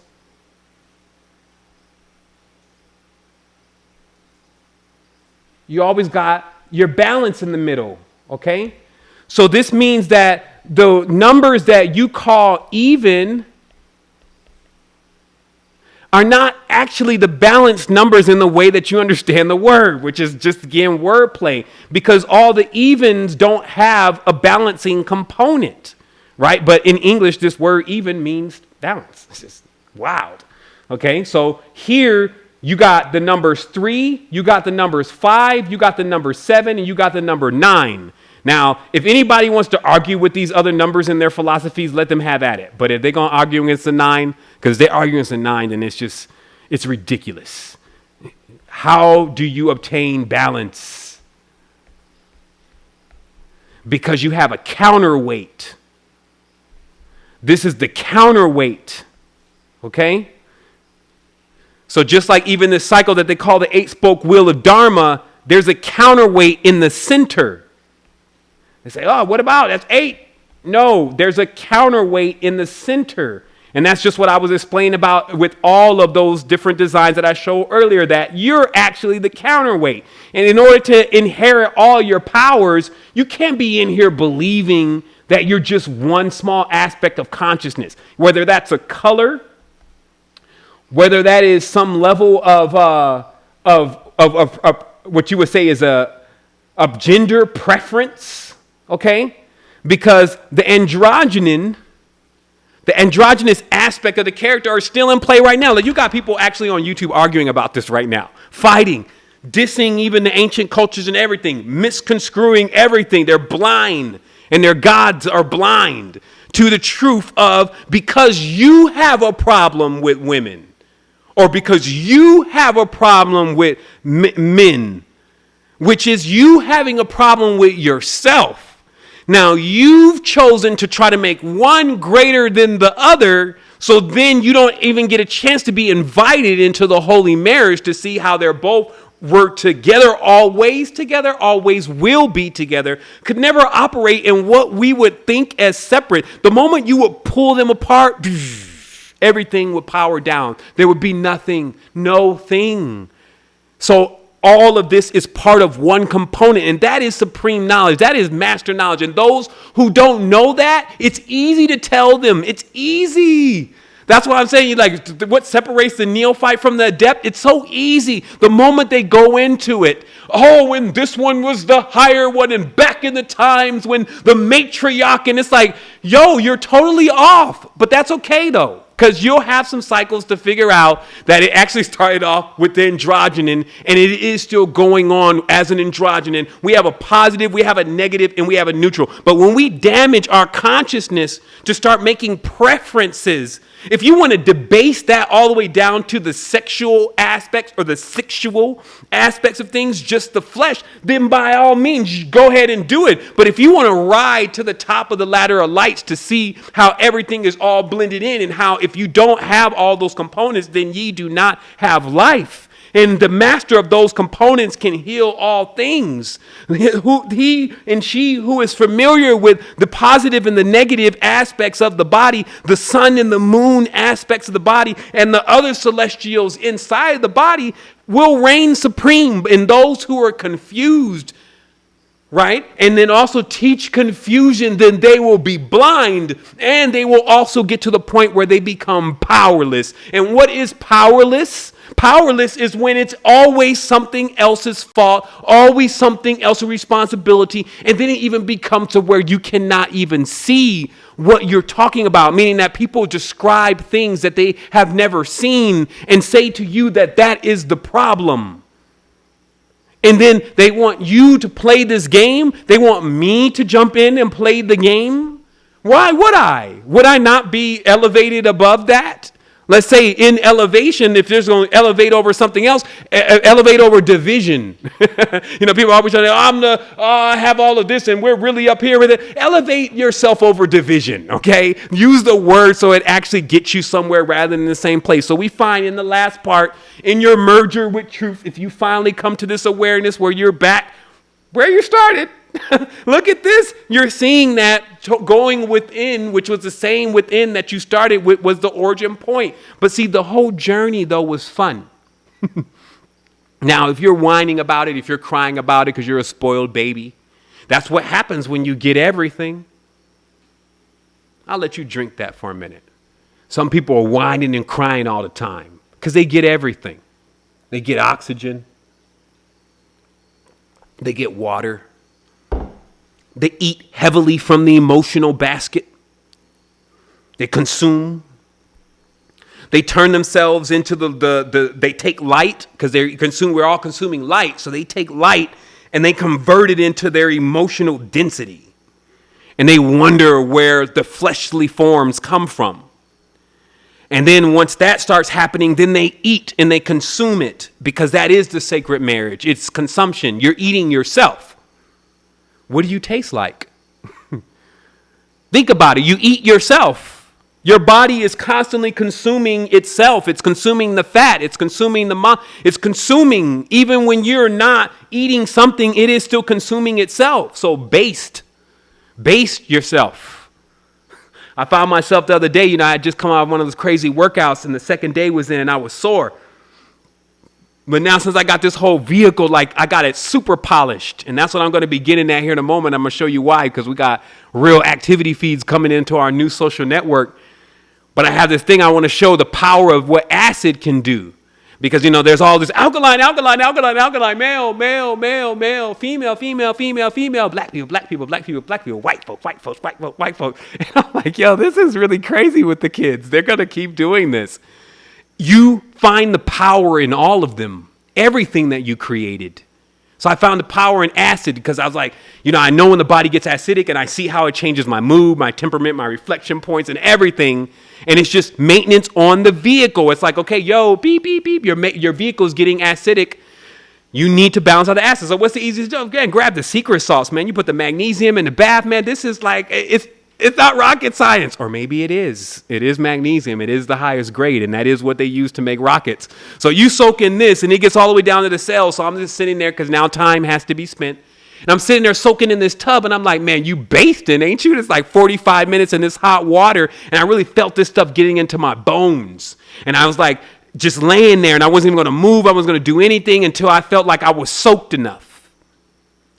And then once I was soaked enough, I started massaging the areas like the calves are where, the bigger muscles. And as you squeeze them, the acid, since it's now almost at the surface, it starts to come out. And as I'm squeezing it, I start having these brilliant ideas. I was able to write the magnum opus 3 days straight in my notes that I had still there on the iPad, and I was like, when the acid is releasing, the consciousness is ready to regurgitate everything that is in the deep. So you learn the difference between the acids and the alkalines. Let me give you another one here. Now notice how we have this thing, I want to pull up the exact notes on this because this is some powerful stuff about the symbolism, this symbolism within this this snake, okay? Because everything has this responsibility. Everything has a place, right? But it's the snake's place to actually be on the bottom, right? Like to be there on the bottom, or what you would call the bottom, okay? Why? It's like me talking to my parents again. Why? Because the snake crawls on its belly. Let me show you all the symbolism here. It crawls on its belly, right? So the belly is very important in all of this, because what is the snake really? It's the intestines. Even all the way out to the male sexual organ and the female sexual organ back through the intestines, that is the snake, okay? And it's on the belly. Now, again, to say every snake is bad is just as silly as saying every human is good. So we're talking about deep knowledge here. Not all snakes are poisonous. So there's always a balance in this. So there's a serpent that actually understands its fire and how to keep it in balance. And then you have another serpent that's greedy. It swallows everything whole. That's what the whole symbolism is also about. Now, notice when a person doesn't chew their food really well and they swallow everything whole, right? That's when they start actually creating the fats and the imbalances and the problems and all those different things. And that is subconscious to someone who is also emotionally greedy. They just swallow all the experience whole, right? And this becomes the density and the foundation of what we're standing on. So we're not demonizing it, but it's a lens into how it works. And that's why when you look at the birds, right, who have their own ravenous issues, but still they peck. Literally the entire reality. Who put this together? Oh, I did. Pecking at their food. Small pieces. Get this little beak. You know, you seldom see birds except for those, what I call them, bridge birds. Because there's bridge life forms that, you know, they're kind of like the creations we put together to make other things happen in the DNA when we want to make jumps. But the original ones, they just peck.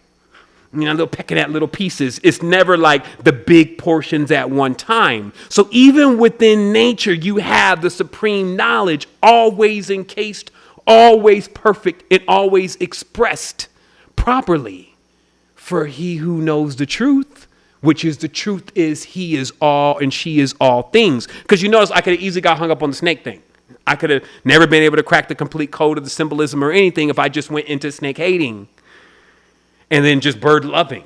You see what I mean? So this is what this is all about, is because that one metaphor and all the metaphors that I've been given during this conversation are the continuous actions that people keep doing that are getting them not the reality that they want to look for, not the one they want to exist in.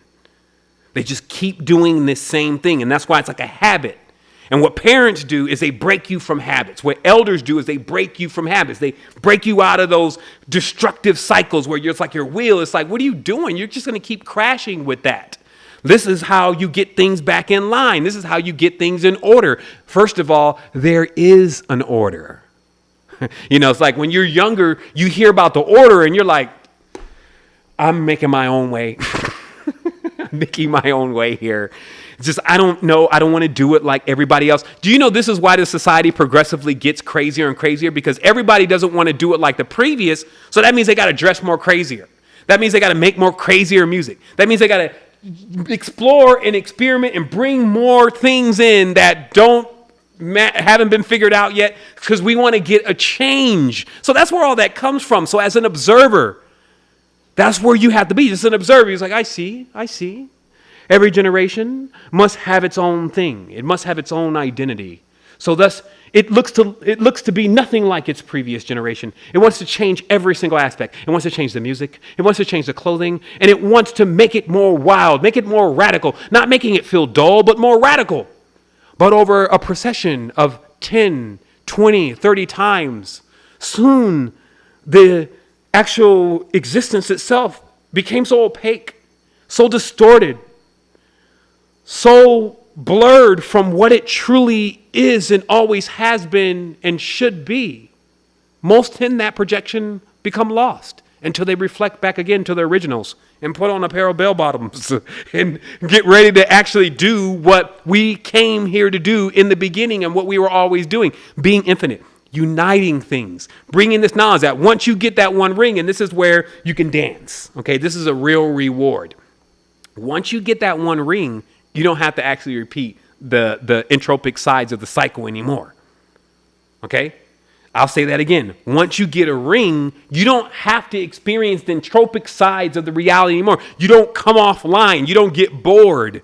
You ignite the perpetual machine. See, the perpetual machine in itself, this is the machination, the human being, the perpetual vehicle.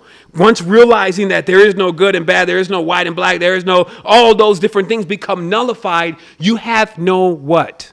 Friction. Okay, because in the mechanics of perpetualism, okay, like perpetual mechanics, why is it that they always say that something is not perpetual? It's not that there's not great machines being built. Okay, and what I'm saying is that there's these new motors, right? These electric motors, these lithium, and they run so efficiently. It's almost like you don't got to put that much you don't have to put that much fuel or energy inside of them for them to give you closer to the output of the fuel that you put in, right? But they still can't be qualified as perpetual. This is a real thing. This is the highest level of mechanics, is the idea of something being perpetual. That's why I said the highest invention was the wheel. But what are they saying? They're still looking outside for it. Inside, what we're saying is that there's a way to configure yourself. Because this is what happens. You can see some devices and they run so well off magnets. But they'll generally always have some pieces touching. Some piece will be touching, whether it's like one bearing rubbing against something as it's going back and forth. And what they say is that because there is friction there, eventually, even if it takes 500 years, that rail will eventually wear off because of that friction. And then that makes this device not perpetual. So it's important to, again, to understand these mechanics, because you understand the fine difference between really efficient motors and motivational systems, really efficient ones, versus the creme de la creme, perpetual.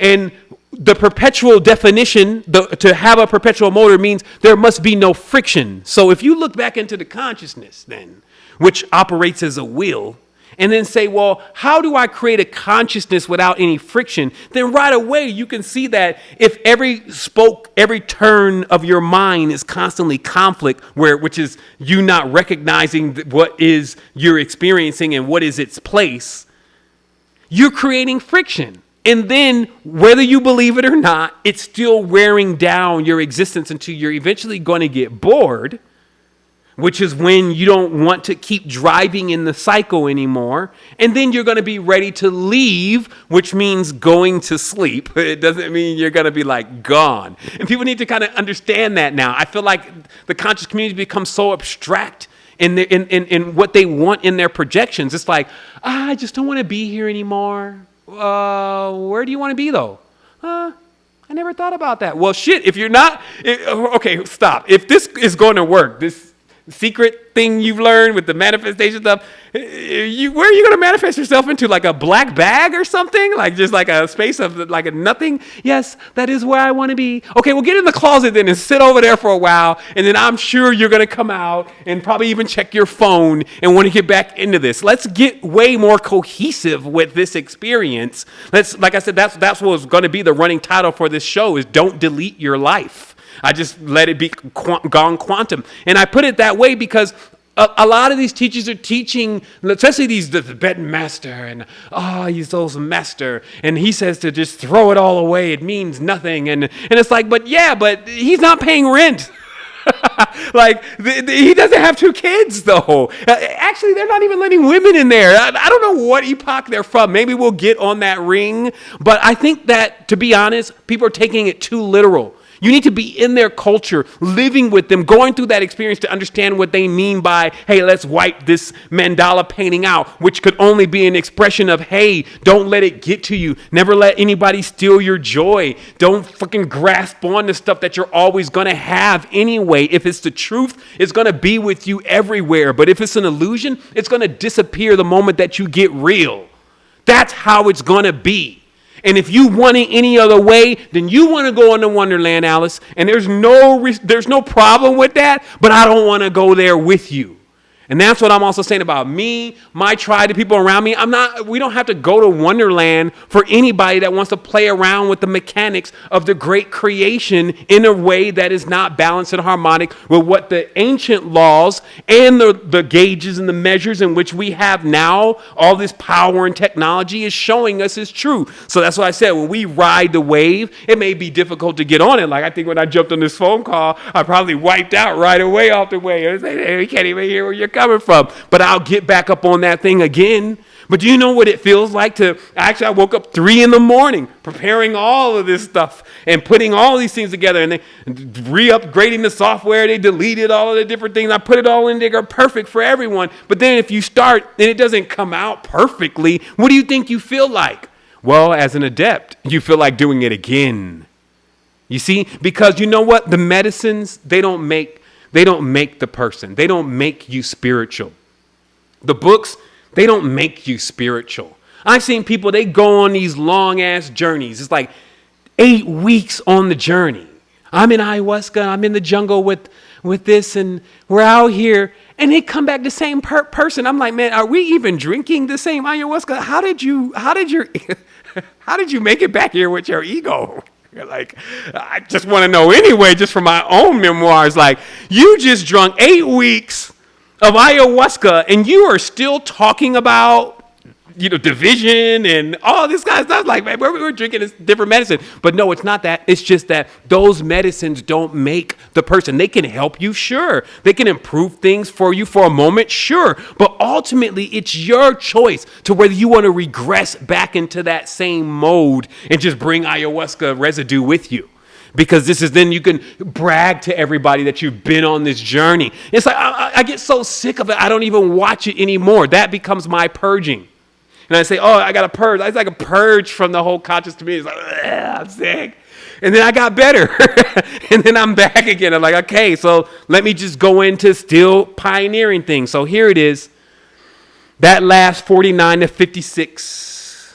This is the last stage of the wheel and the spokes of the ladder of lights. The step that you take, you're now ready to travel beyond the chakras. And it's very important that again be just hammered in properly. 49 to 56, the 8th cycle, ready to travel beyond the chakras. Because see, then you'll realize all the little games with the kiddies, playing with the Legos, building all of their structures and different things and making things have more value for them. And all that stuff is still a part of the world of the creations. Wow, you're the creator. And enter the 9. You see what I mean? Like, you better come correct. It's like, you can't even come. You won't even be getting into the greater level of the orgasmic nature of existence if it's still somebody over across the table you beefing with. Be like, yo, is that Charlemagne over there? You know what I mean? You got still somebody you're beefing with over there. It's like, that's not how the mechanics work. You just understand their place, right? So that should be clear. So now let's think about this. Let's reflect upon this. Sometimes, and in many cases, we do what we hate. That's why we don't want to actually start running the judgment game, because then it starts getting run on you and then you get billed. Like all this is about now, right now, is cosmic banking. People are getting billed. They've overvalued life and the emotional experience. Right? And now they're burned out. They're in debt. So their wheels are not really turning. It's like the ka-ching, ka-ching, like on a slot machine. The wheels are no longer turning. They're not lining up. They're not balanced. That's what that all is about. So now we'll hit a 777 real quick and we'll start looking deeper into that. We do what we hate. This is why we don't want to start this game going of the yin yang, yin yang, yin yang, yin yang, yin yang. It's like ping pong with a master Chinese. You're like, why? Because you possess, but you don't want to be possessed. Right? Like, think about possession. Oh, how horrible. How horrible. Oh my goodness, this is demons. But yet you possess. She's mine. He's mine. It's my baby. Nobody's going to be with her. You better go nowhere. Same thing. Same thing. Oh, no. Oh, it's not the same thing, right? Right? Or is it? This is what happened. Well, I'm not doing it that much. According to who? Like you're on what cog? It may not be a lot for you, but anybody below you is catching the flux. Meaning your generations are going to catch the flux. Your kids are going to catch the flux because that little bit that you think that you're doing, that you're judging everybody else for also doing, and you're not doing as much, you're going to get billed for that. So here's another one now.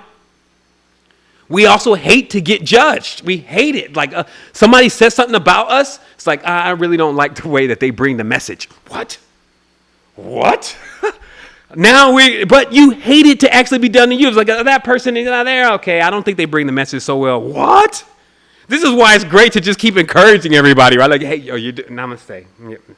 I see the divine in you, you alien. I see you, you sexy alien. I get it. Like, I don't want to start just hitting you with the bombardments, like boom, boom, boom, boom, boom, boom. You're the worst. Because then you're like, I'm only doing a percentage then of something that is much more greater in another space. More importantly, since it's all the same thing, even when I do it a little bit, what do? This is a big point. Even when I do it a little bit, this is why it's great to train oneself not to do it. Once I do it a little bit, let's say this is my wheel, right? And my wheel's turning, right? Wherever directions, hopefully both directions, Widdershins and diesel. It's a Taurus, right? So what happens though when I put a little hiccup, like a rock? It's like boom, like I just chunk it off. Let me just chunk it off. Just a chunk missing. There you go, just a chunk. This is what happens when you start doing it. You divide. You separate yourself from something, right? Boom, every time you're like, oh man, I don't like this. I don't like this person. You can't find its place. You can't find where to put the weight on the wheel. So then you break out half of the wheel. And then you keep doing that. You keep causing damage to your wheel every time. So what happens is this is not a strong wheel. Remember, this is still the wheel, right? So this is not a strong wheel. Every time it speaks or every time it spoke division. So it gets broken. They still need to, that's division. Let them do what they want. What the hell? Like, you're wasting time. Don't you have something to read? Like, I'm here now. It's like, I see it all now, but it really took me to get old enough, to be honest. Like, it took me to actually really have a child and to watch the whole process and then reflect on myself and then see how that was all working and feel it inside. See how is this making you feel? These terms and things that you've agreed to, is that really how it is? Are you sure? Really having that time and that opportunity to actually, and the willingness, that's what it is. Look, there's another word, the willingness. Hey, write that in your notes. The willingness, because you gotta want to do this. Like if you're looking for somebody else to encourage you and to force you, that's not perpetual. Too much friction. You have to want to do this. And when you want to do it, there's a lot that's available for you. There's tons of applications for this. Like this stuff works in an entirely different way. Like I said, I'm just bringing you the rudimentary part. Like I've been all over the dream world. Like last night I was like, yo, do I even need to go? Like I go places in 15 minutes. I'll be all up in there. I mean, I'm like, I kid you not. I walked up on my mom in another timeline, and she didn't know who I was. And I was walking down, and it was in like a mall, and I was coming down, and she was walking towards me. I'm like, oh, mom. And she was like, you're not my son. I was like, damn, this is deep. And she went to the bathroom, and then there were people there that said, hey, could you believe my mom doesn't even know that I'm her son? And then people started gathering around. I'm like, man, these dreams are lit. This is the kind of, and I'm there. I'm not like, gazing beyond the great beneath and seeing myself in the shadow eye of the moon, of the dark crystal. No, I'm actually there like, yo, I'm going to drink out of this water fountain. I was like drinking out of the water fountain. Like, this is cold. Why am I getting there now versus before? Well, I got rid of the friction.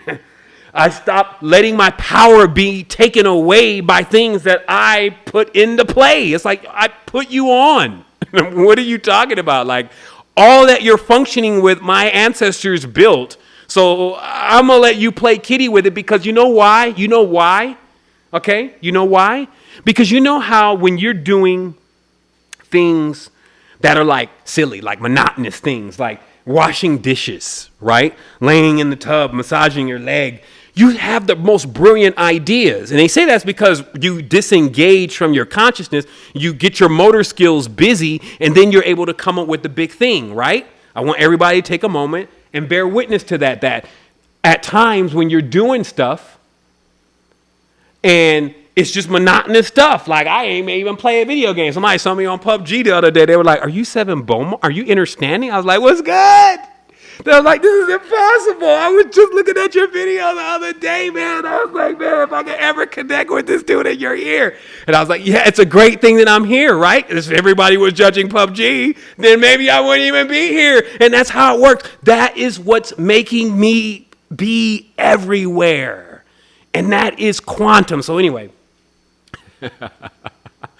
but that's the happiness, that's the joy, that's the existence. But remember, there's a connect point. There's a connect point. I'm not done here today at all. Like, there's a connect point, because the big connect point is, of course, with each other. The big connect point, the aha moment that we've all been having, like our brothers and sisters right now, they're even traveling across the globe, like our sister Neva and our sister Wijby and our brother Mark and DeAndre is here, even in Costa Rica. And I can go on and on and on and on and on about those that have come into this. It's been miraculous for them as we all keep coming together, and we're knocking down all of the limits. That's what we're doing, because we're able to go to the blueprints like, look, I don't care when you stop doing it, but just at least know that this ain't going to get you nowhere. And we're sober enough, we're mature enough to say, yeah, this is not going to get me nowhere. And it's okay if you want to stay there. You got the brake engaged, homie, but don't be mad if I drive off, but at least you know the brake is engaged. And that's why I was saying about in the beginning of this conversation, it's like to keep watching people perpetuate and do the things that the same thing they're complaining about I can't jump in there with you anymore. To watch people so desperately grasp upon their own egos and all the different fanciful creations that they put in their mind and then try to throw it back up onto your plate. It's like, I'm not going to get into that anymore. Why? Because I also, and this is what I was bringing up here, what is most important is that there's a thing here, and this is one of the biggest things you should know. There's a thing here about all of this, right? Because some may say, well, I'm doing that already. And I have my thing. It's happening problems. I'm doing what you're saying. I know what you're talking about. You're just not telling me anything I don't know already. That's the ones that, they're so elevated. They always got to get like one step above you. There's the thing. In the cycle, we have this thing that we call an anu. Okay, so this is where we get the word annual, right? Which just basically means one turn, okay? Like a turn, right? So the rotation must go completely round. Now, because everybody, especially based on their uniqueness, I love to put that and bring that into play. It's as unique as your fingerprint, has a different orbit. Some have long cycles to still go through. Some are almost in the center working with the precision, right? What happens though is that anything that you're looking to apply though, and to get functioning and working, it needs to go an entire term, okay? It needs to go an entire term. That's why the word turn and term are sounding the same, because the entire term or turn or course, okay? Now, some people looking at it as the curse. Like, I don't want to be here anymore. It's demonic. It's cursed. The earth is cursed. It's your course. So as you're going through your course, what happens though is you got to complete one anu. That's why I said you got to get a ring. Even if you get almost there, just almost there. Because that's when stuff gets that's when it's all on the line, man. You see, like I had masters already talk to me earlier, and they were like, those are my OGs. They're like, yo, Seven, I'm going to tell you about this time that I was about to become a millionaire. And I was in China. And I was in the back of the cab. And I had the briefcase full of the assets that I was going to go and take in. And somebody drove by on a bicycle and grabbed the briefcase right out of the back of the car and kept going. And I got out of the car, but because the traffic was so dense, there was no way I could catch this guy. And there my $1 million went. The lesson and the moral of the story is, when you get close, don't slip, because that's when the heat is really on. And I found that in life to be true. I found that when you get really, really close, you got to be really, really on point. That's why right now I run the quantum drive. I don't work with the frictions and the divisions and all that because I got something I need to pull off. And there's a lot of people involved. There's a lot of souls involved. There's a lot of children involved. There's an infinite future here involved. This is a high stakes. It's a game nonetheless, but a high stakes one. To lose here, to push back from the table would be grievous. It would make one ravenous.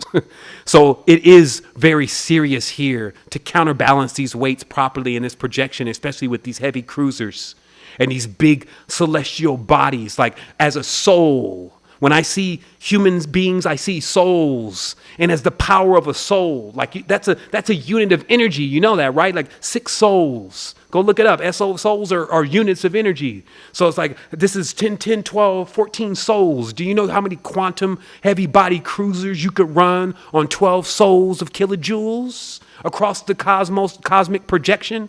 Navigating the abyss where there is no end? Do you understand what infinity means and how we have to gauge our entire experience to pace ourselves for forever? I'm pacing myself for forever. Do you know anybody working on that right now? They are finite and they are also a part of me. And that's why I say to eliminate all that finite experience, like throwing stuff away in the trash, imagining it's going and disappearing, and even actions when you say things to people, not being mindful of where your words are going, how that's affecting people, not thinking about how much people have invested in your life and into your existence, how your own mother and your own father have actually invested and sacrificed and put in all of their time and their work to create you, for you to snarl up your face when you've been given water, when you've been given breath, the most precious things, but yet you want more. Now you want entertainment for things that are lesser. You want to eat smaller pieces and become greedy. Crawleth upon thy belly, not having thee legs again, old serpent. This is really what this is about. This is the quantum existence. And so this is the kind of things that I need to hear. This is the kind of things that I need to breathe. This is the kind of connection that I need to have in order to survive. That's what I've done to this vehicle. And that's why I said when you're eating yourself, because that's what you should be aware of that you're doing, old Ouroboros. When you're eating yourself, make sure you taste good. That's why it's important to invest in self. How is everybody feeling today? It's like, is your mind answering for your legs? You got your knobbly old legs over there. Is your brain answering for your lungs and your stomach when you got rinions and all sorts of tapeworms and stuff moving through you? Is your brain saying, yeah, we're okay? Because it's narrating your life now like it's a Facebook and like it's an Instagram that everything has to be curated now? Have you started talking about yourself in third person, what he and she wants to do, separating yourself between multiple bodies, distorting and dividing yourself, yet ye want power? Can you press beyond? Man, come on with it. Anyway, let me start showing some of the actions and some of the deeds here. I didn't get in here to just tell you magnificent things, even though it is great. I also came here to show you magnificent things. And this is also even why I haven't even been here mostly on this microphone, is because I've actually been also building what I know actually brings a solution. So let me look at my notes. One more thing, the metaphysical singularity, because everybody's got their boogeyman. They didn't set themselves up for another 2012, but this time it's 2020. They've changed the timelines again, and here it is now what's going to happen. Prophecy, prophet, prophesy. What is going to happen?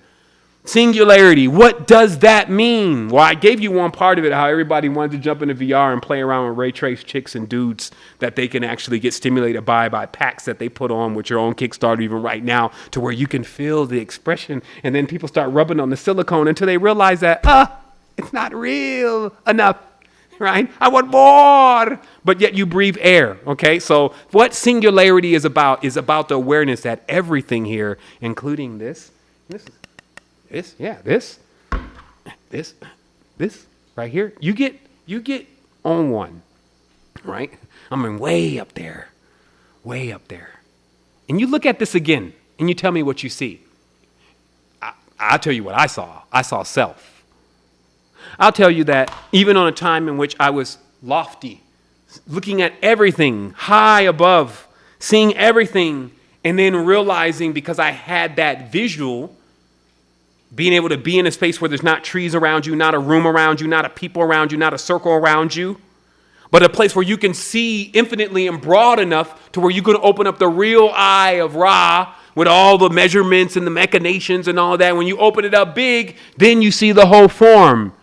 And it'd be sitting back there like, hello, like a big Cheshire cat back there grinning at you. Like, and then you have a choice. You have a choice to either fall to pieces in utter insanity, of being aware that all is really self and that every single thing, even if it's plastic, is all coming from the earth, which is all one being, or you laugh and you open up your crown chakra, you smile and you take it all in. That's what it is to be a quantum being. There's no separation. You take it all in.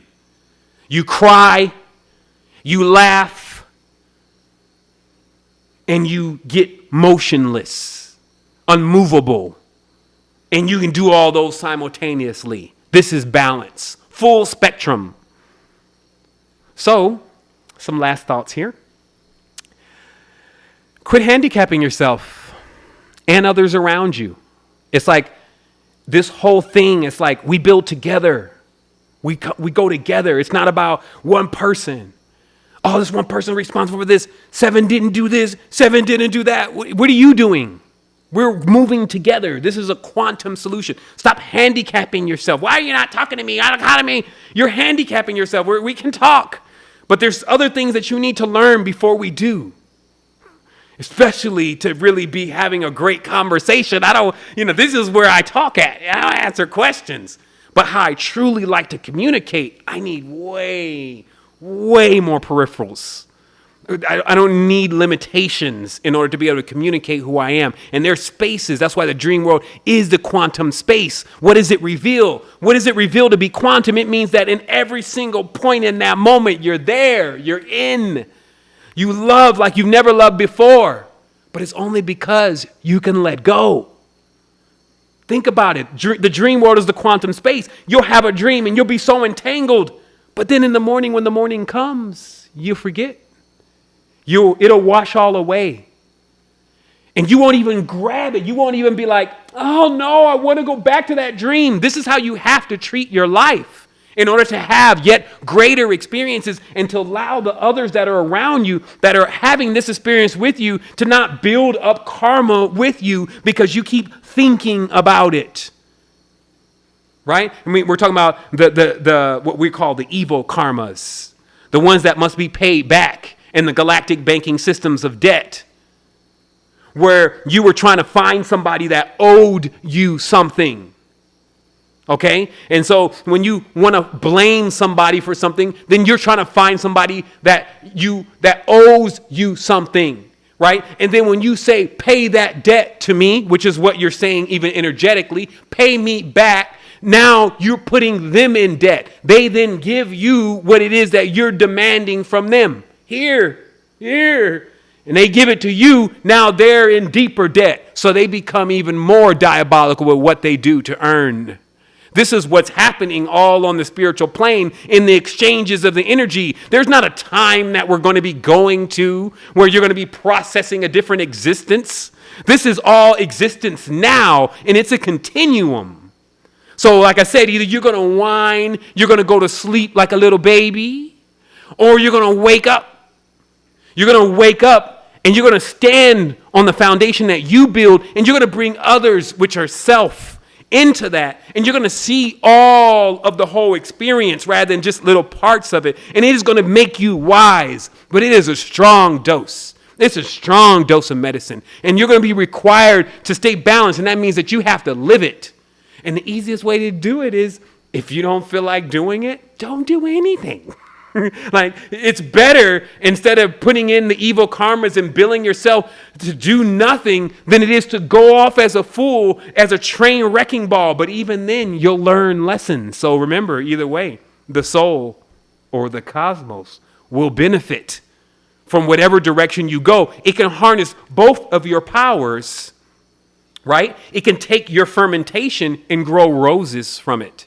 So can you do the same thing, though? That's why I proposed the question. You're betwixt. You're in between two totally different realms here. What's going to happen to you? What is going to be your fate? Are you going to become two different people, which is fake? Or are you going to merge the whole thing? So this is the real deal. It all comes down to this. And you can imagine, it's 2020. Things have been going on for a while. Stuff's pretty crazy out there. If we don't pretty much take over industry, it's just going to keep driving things into obscurity. You're going to have to get back in here, get the adepts online. Especially we got adepts out here. They don't have infrastructure. They don't have resources. They don't know the computer thing. That's why they keep upgrading. There goes they. Let me put they back in the backs. That's why we keep upgrading the reality so fast, because what's happening is that it's not allowing the stability. When we're upgrading the reality so fast, it's not allowing the stability to actually take place. That's why we got to make sure that there's a purpose to this. Like for me personally, even to keep giving out this information and these upgrades, there better be a purpose for this. Like, you don't want to get everybody off on that diving board and then there's no water down there. And so I'm actually going to show what we're going to be diving into here in a moment. Let me look at my notes. Just remember, balancing the genetic debts in our DNA. This is the real thing. I know you want to pass the buck like a young kid. You know, you're passing the buck. Those are all words for smaller animals. Okay? So the reality here is take on the responsibility and balance things out. Understand, there's stuff in the DNA that could be paid off. Get the credit. Get the 800 beacon. There it is. You know, somebody's saying, what are pillars? They're beacons. Get the 800 beacon by paying off all your judgment, karmic debt, and stop incurring more debt for your tribes, for your genetic lineages, the things that look like you, whether it's an aardvark, you old odd fellow you, or if it's some kind of bee or a beautiful cat. You see what I mean? Stop incurring more debt for them by continuing in the judgment game. Now you get a chance to be the house. Nobody beats the house, right? That's what they talk about. Nobody beats the house. If this is a game and everybody's gambling in all these whack characters they keep signing up to be the house. Contain it all. But that means that you can't put anything outside of you. Because as a counterbalance, it just starts becoming too big. This is the problem with when you're working with those kind of motors and those kind of energetics. When you cast something off, it becomes your counterbalance for contrast. That's what the symbols show us, right? So if this counterbalance is now just as big as your awareness has gotten and your great deeds, oh my goodness, the size of this monster. So some people asked me the other day, some of my close friends, they said, so whatever became of you and attacking the evil boss? And I said, that didn't really go too well. I put a lot of damage on myself. And I said that, in a metaphoric way of just realizing again that we can build and we can concoct massive things and then we can destroy them. But the way that I destroy, because they don't have that in the English language, the proper terminology of the destruction. The way that I destroy is to actually refine things, to use that refinement and that synthesis to actually grow something greater. So destruction for me is pulverization. It's making stuff into a powder, like a dust, right? Like you talk about how the planet, the biggest, most enigmatic, unaccredited thing here on the planet is the soil, the sand, and the dust, because it is so instrumental to creating the foundation, but it just gets walked on. You see what I mean? And that's what these tones and these vibrations and these colors are about. And when we build perfect spaces into the recognition, getting the recognition to these forces of what exactly they do on the spectrum and the ladder of lights, real spirituality, then things will actually be in their place and not before then.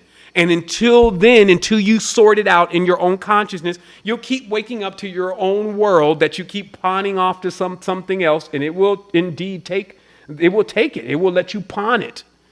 But the fees and the expenses on something that has such a great value.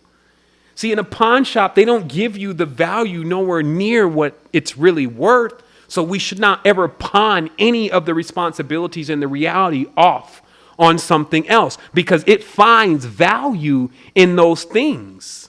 It finds a higher value in those things and it sells it off.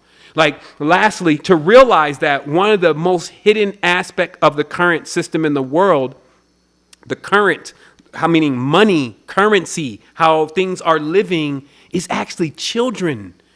And we forgot about that. That's what, because sometimes we're forgetting about our children. It's like you forgetting about your money. Would you ever forget about your money? Let's take a moment here. Would you ever forget about your money? If I gave you, I don't know, $50,000, just a stack, just a brick, just bam. Would you forget about it? No, you wouldn't. If I said, where'd that $50,000? It's in the top drawer. Why are you forgetting about your children? And if for those that I don't have kids yet, all the children are all of our children. That was the master lesson. So you're forgetting about our most valuable thing, really. Some people, they make that statement, and they're like, yeah, I know kids are our most valuable. But no, really, they were the current. Did you know the Chechens were responsible for delivering every 4 years, 100 boys and 100 girls to the crown colony? That was what they had to pay. As many have been digging up in the mud flood stories about entire trains of children being shipped into the United States to build the infrastructure when the new world was being created. The pictures of even places also like China back in the day using the child labor. How children were sold, how even parents' conscience had become so degraded, had become so divided that even parents were having children to sell them. And that if a woman had a very beautiful daughter, the price during this time was roughly 60 pounds. So $100 is how much a child sold for and the value of a child.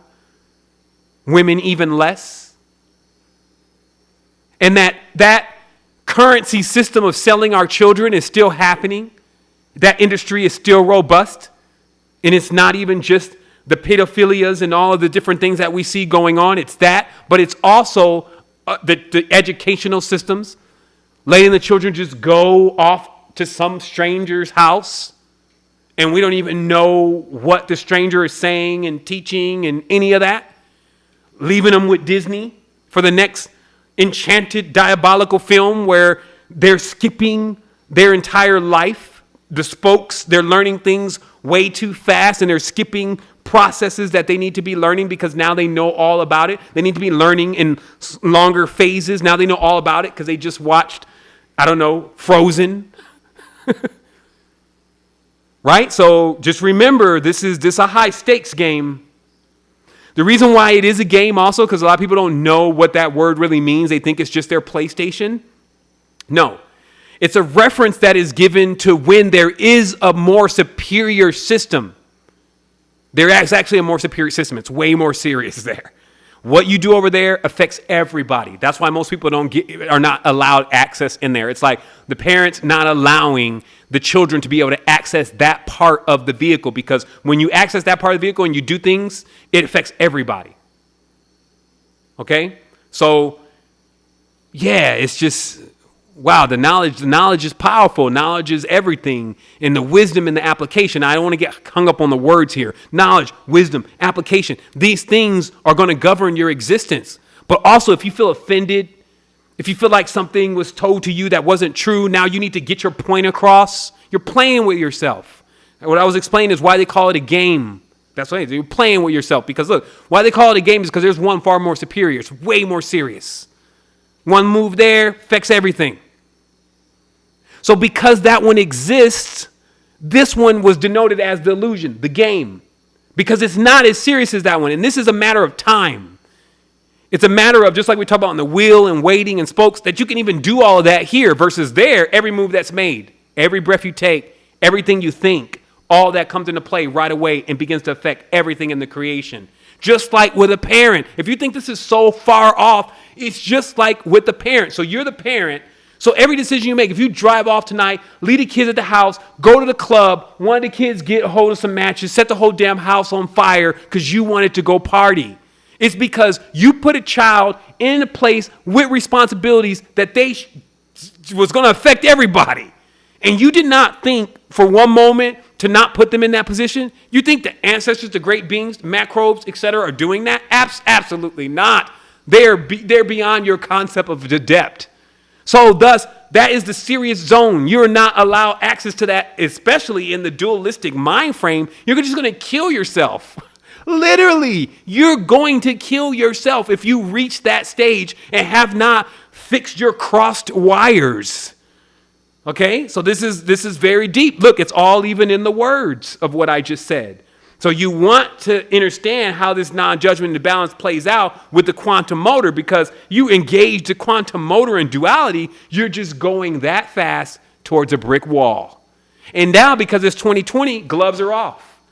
This is now the time where it's no longer, oh, well, they can't have the knowledge yet. They're not ready for the knowledge yet. It's not any of that anymore. Everybody in this space catching this transition is actually all at that same spectrum. I didn't say level, spectrum, holding space, oscillating through the spectrum until they can do like what we talked about is the last stage, which the last stage is actually coming out of the chakra, coming out of the divided worlds. Now they have a use, because you got these people, they want to take out the chakra. I'm taking out your chakra. Where are you going to put it? The chakras are the evil things that were created. Come on, man. Like, what are you in, second grade? Nothing is here that is not supposed to be here. Put it in its place. And that's the check to all masters. That's why you see me at 100,000 subscribers. They're like, I hate him. Unsubscribe. And it's because when that hammer of Thor truth lays it down, if you're not there with it, it just feels like it hits you. Bam. Now, some of us can take it. I love getting hit with it. Like, hit me again. Break all of this up. Break it all down. Like, I want perfection. Why? Because I'm going to live infinitely and I need a perfect cycle. So I'm conscribing myself to it. It's like, yo, take me. Take me to self. It's like, oh, I'm there already. Okay, thank you. Humbled. Appreciate it. What else should I be doing? Nothing. Okay, meditating. I'm going, am I thinking? Oh, okay, I'm not thinking anymore. I went through and will continue to go through this process because the rewards are there, not the responsibilities. I'm in the responsibilities now. So lastly, I just want to repeat something. People have a psychological disposition to want to take down the supervillain. Okay? It's a psychological disposition. It's actually that's been studied already in psychology, especially based on the environment, the welfare concrete, all the different things that we've been trained under, how the mind has been reworked, that 1 to 7, I'll show you the man. All of that is designed to where the psychological disposition of the being that has been put in that programming actually wants to take down the supervillain.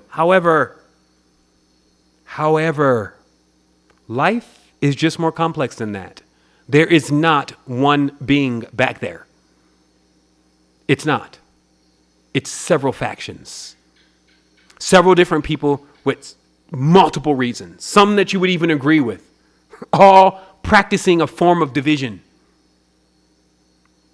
And now, instead of acting like we're living in an X-Men comic book, it's time for us to realize that our wonder weapon, our one wafa, our going to the north, our Ubermensch, our superhuman, which has now become an alien aspect of the consciousness, meaning something foreign, is each other. This is why when you're looking at somebody, you're talking to somebody, and you're like, you see somebody different, you should become fascinated by that. Rather than turned off, like, oh, they're not doing what I'm doing. They don't believe what we believe in. Especially when it's outside of the box. Like, there's a lot going on inside the box. I've definitely gotten tired of that. Like, just the standard Netflix program running in most people's brains. That's not what I'm talking about. I'm talking about the rarity. Right? So getting into that again. So I want to show something really briefly here. One is I wanted to give also a special thanks to all those that are listed here. This is a page, by the way, we announced on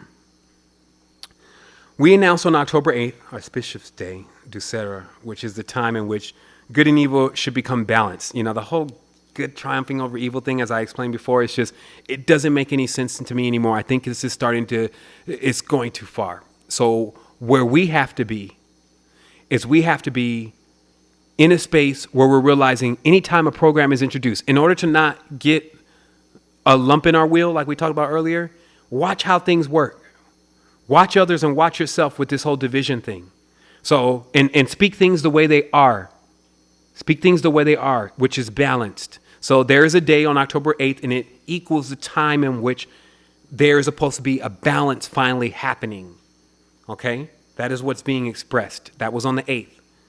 Now, we also went through Rosh Hashanah, Yom Kippur, update to OS Catalina. But seriously, there's just a lot going on all right now. Why? Portal's open. 8. October. It's not the 10th month. It's the 8th month. Oct means 8. It's the infinity right here, all open.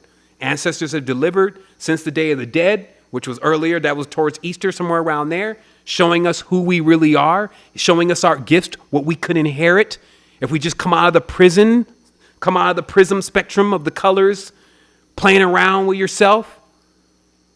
Get out of the getting broke all the time and come into the total spectrum and see who you truly are. And now that many of us have accepted that and said, yeah, I'm ready. I've been banged up on here too long. You know, you even have pictures of Jesus or the Messiahs in the spokes of the wheel, like riding the spokes of the wheel, and they're showing getting banged up on the spokes of the wheel too. And this is just about being able to ride this wheel. And so now we've gotten to a stage where we're actually been capable of now riding this wheel in balance on this unicycle, really doing it.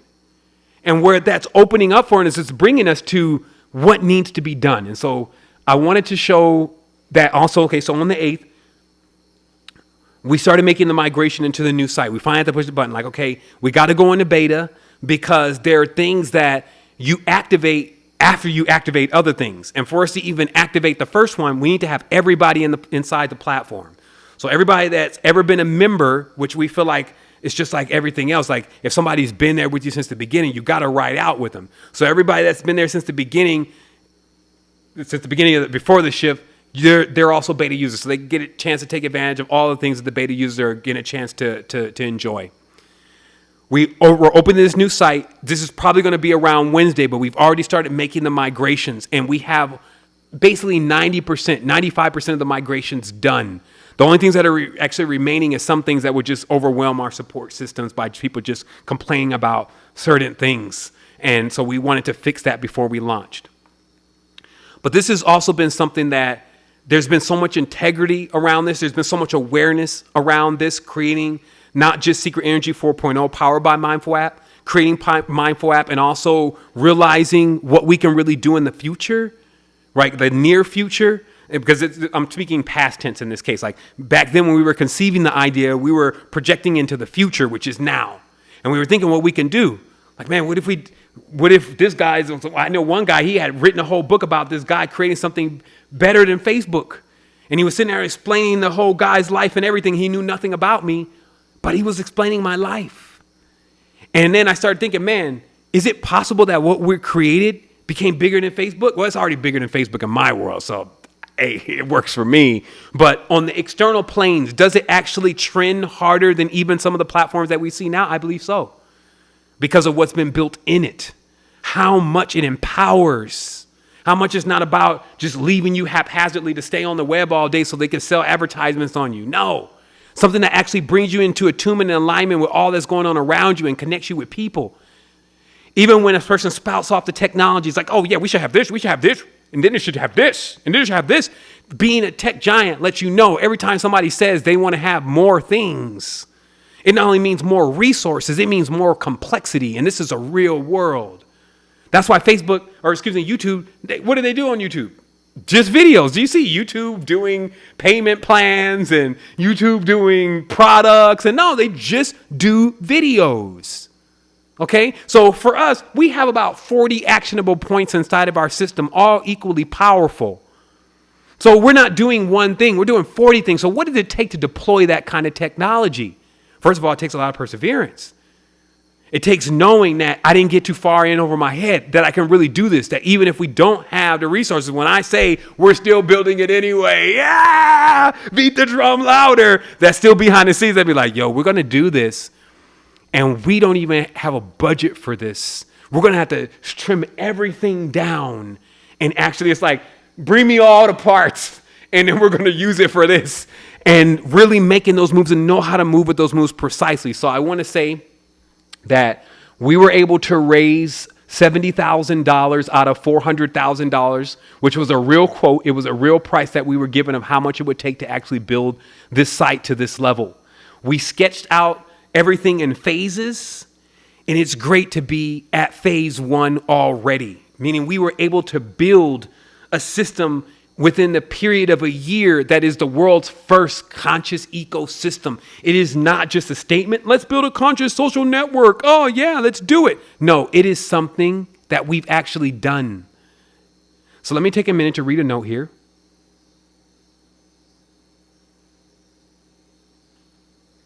Okay, great. So everybody's, I'm just reading one of my gauges and they're saying the chat is great. Also remember, or at least balanced enough or stable enough, it is new or full moon. I wanted to send this projection out with the hunter, also with the Messiah and Hercules and all the rest of them, whoever, bring them all. I wanted to bring this energy in and I wanted to ride this wave. I knew when I was going to jump on this wave that I probably would fall off and wipe out the first time in Jaws. But I knew I was going to keep getting back on the board. And this is what I mean even today. Like when I calculated when I was going to do this presentation, I calculated it for the most power.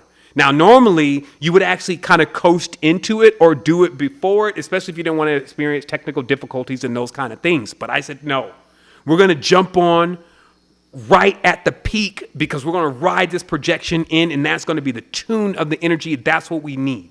So also, if you're in the chat and it's wild, you feel overstimulated, that's also a product of the amount of power that is here and in the space. So it's okay. Everything's great. It's working. If you didn't get any of this, you got it. It was in the tone. It was in the vibration. It was in the ah. It was in the It was there more so than the meticulous step-by-step approach to the information and the knowledge. So here it is. This is the page that actually will go live. It'll go live when the site makes a transition, which is around Wednesday, Thursday of next week. That's a debugging process time that we've got laid out now, but we're ready. Our stuff and our tech is ready to go. As I said, we rose at this point $70,000. We have a stretch goal, meaning that we are still looking to raise the funds that it takes to build something like this, but we've already got it into the phase to where it can start churning. Let me put this on the screen now. For those who want to contribute to the Mindful app ecosystem and it being built, you can do so here. If you've never heard about this before, and you know you like what's going on here, you feel it shaking inside of you, you know that this is catching traction. Maybe you've been sitting back there for 3 years and you've just been like, maybe he's not legit.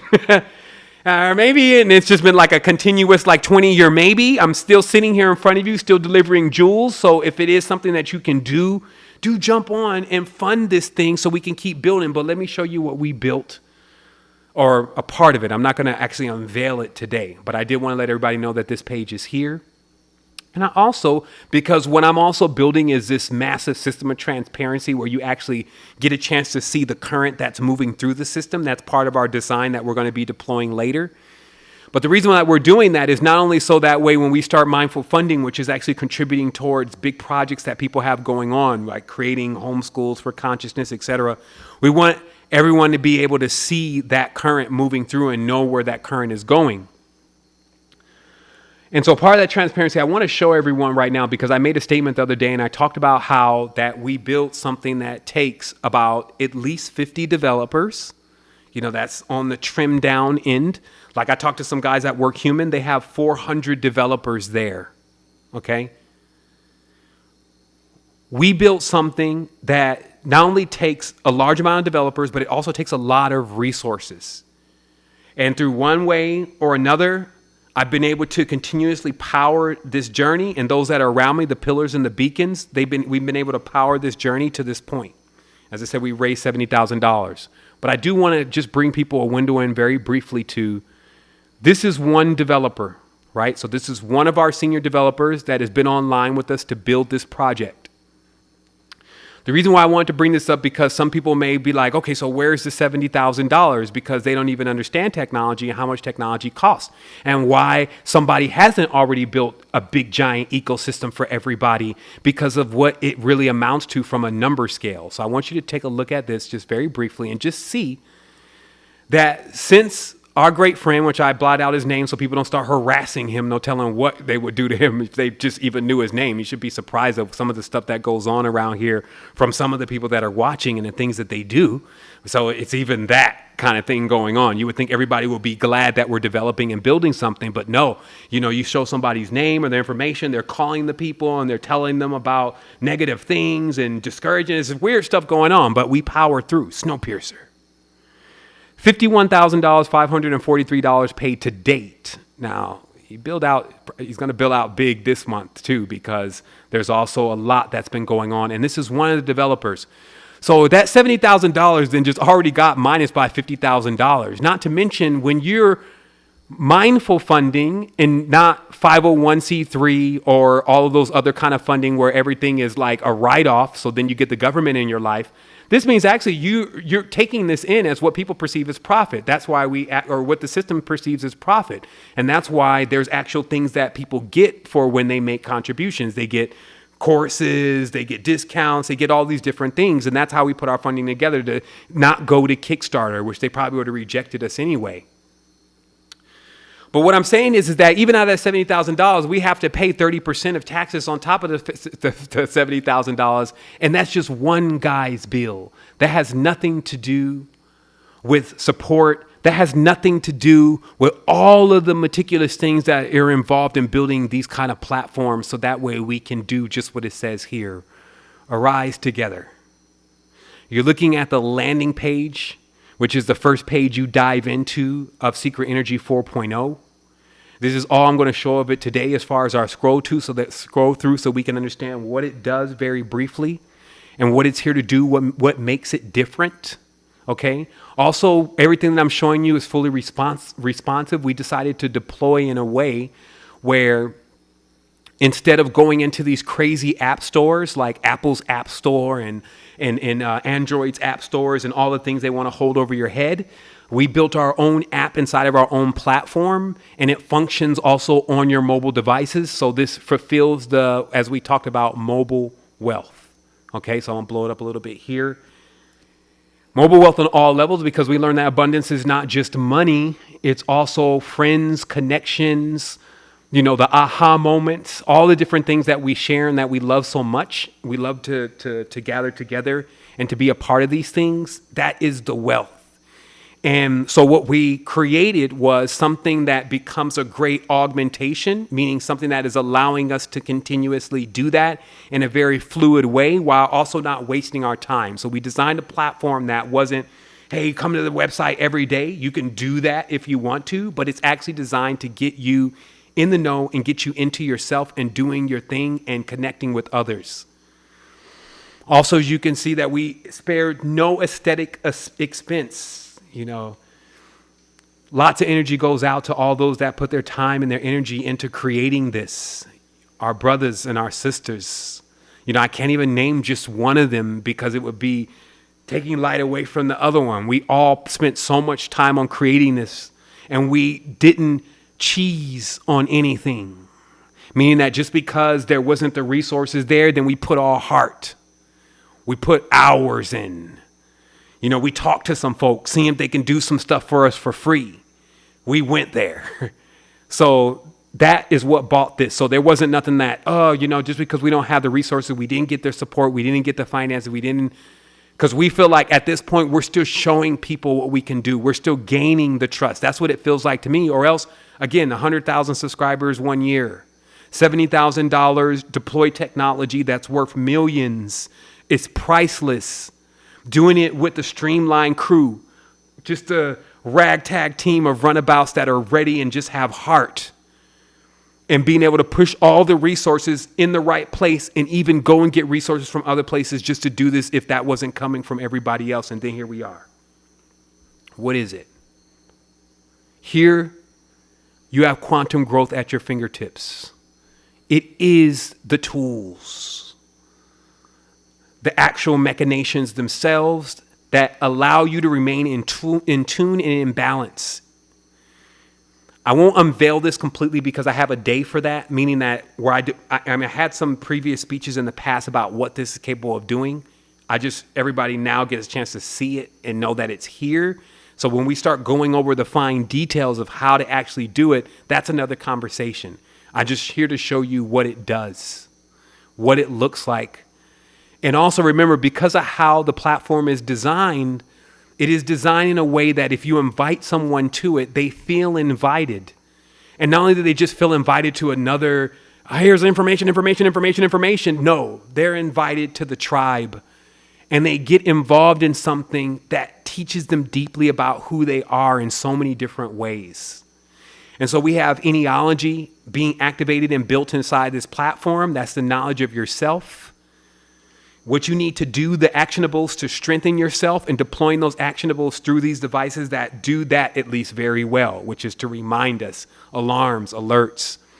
The cosmic calendar has been rebuilt to allow you to know the resonance every single day. Like we talked about, these type of metrics that let you know, where's the energy moving? Should I be making big decisions this day? Should I be pulling back a little bit? Should I be watching for a certain thing to occur? So all of that kind of special dialing in of the energy and how to ride the cosmos, that's here. It's in cosmic energy. We got these blowout menus that are phenomenal. As you see here, you access everything, including your profile from these slide-in GUIs. I definitely had hey, let's do something that is futuristic and beyond what we're seeing right now. Let's bring the mock-ups into real life. Like I always see these amazing mock-ups, which is basically when they actually just do the website in Photoshop. But you never see the actual website look like that. And I'm like, what's up with that? And they're like, because of the technicalities and the abilities and all this kind of stuff. And I was like, look, we're going to make the mock-ups look like the actual website this time, and we're going to crush it. Meaning that anything out there hanging outside of Unity, man, I don't think it's going to be able to survive. You're going to have to come into self, and we're going to embrace you. So what happens also here is that we have, of course, the daily streams, which we're going to be bringing in, which dial you into the information that actually is about that day. We've talked about that. We have our podcast. I think I'm going to grow my beard a bit more, and then so I can put some headphones on and get deep into the podcast so I can show Mike Tyson what a podcast really is. And since Joe Rogan's on his way out, move over, bacon. Here's something meatier. So the reality is here is that the podcast is on fleek. And the interesting part about how we design the platform is the morning meditations, the podcasts, and the things that we conduct on the platform that are live. The whole platform goes live. So if you're in your activity feed, you can actually see that something's going on with the meditation. And this is just to create an environment where there's less drifting. You don't find yourself just drifting around, chatting and all those kind of things. You're always participating and doing something. Obviously, ohms are integrated. This allows you to actually receive the protocol, the point protocols for actionable deeds that are taking place in the platform. What that means is that we reward you for mindfulness, just like we promised. And that does have value inside of our ecosystem. It has value with products. You can also contribute it to others. There's many things that we're structuring even now. We're on the cusp of a gold gateway, but I won't speak much on that right now just because of the, waiting till the baby hatches before you start speaking of it arriving. Obviously, the university is still here. It will be buffed out to unique courses that others, in exploring their uniqueness and becoming soul coaches, will be delivering to you. That will be all in line with their profile. This platform, as we talked about, is profile centric, and it allows you to connect in the activity feed, similar but more beautiful than Facebook, in order to keep up with what your favorite meditations and your favorite meals and all that, and people who cook that stuff and people who prepare those things are all doing inside of Tribe.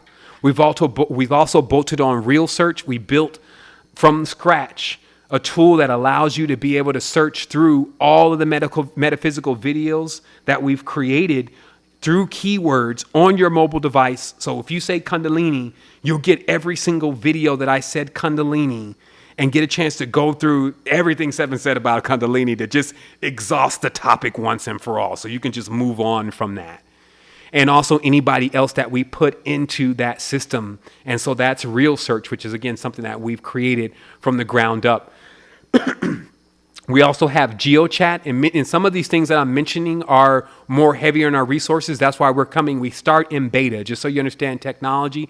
You start in beta, and then you start debugging, and then you start activating other things. And that's the process that we have to go through, and we go through that process together. So we're going to be activating GeoChat a little bit later on after our launch, but GeoChat does allow you to see people in your area that do vibe with how you're vibing. We even have deeper metrics that allow Etymology to assist you with finding friends in your area based on their path numbers. We also have an interest cloud anyway that you fill out in starting the app. And that actually allows us to know people know how to connect you with people that are interested in the same thing that you're interested in. Obviously, there's the activity feed, as I mentioned. There's the unique assets, which we're going to be building on later. You still have your directories, which we're going to be placing so much more attention into. A lot of been liking to see a lot of people have been liking to see these podcasts that I've been doing with other brothers and sisters, bringing their message. And I'm going to be going personally through the directory and starting to reach out to those that are still available that are there and actually bringing them in and getting some interviews with them, getting some real connection with them and seeing what they're about since they are in that directory. And of course, we have these master courses that are coming that are just precise in what you want to know. And then obviously, this is something that everyone gets an opportunity to benefit from, especially since our goal is to replace the job. I've broken this down as something super simple. Get rid of the jobs. Give people actually a place where they can come and actually earn, become wealthy on so many levels. And I feel like that you don't really have to try to convince people to come in and to get wealthy. Duh.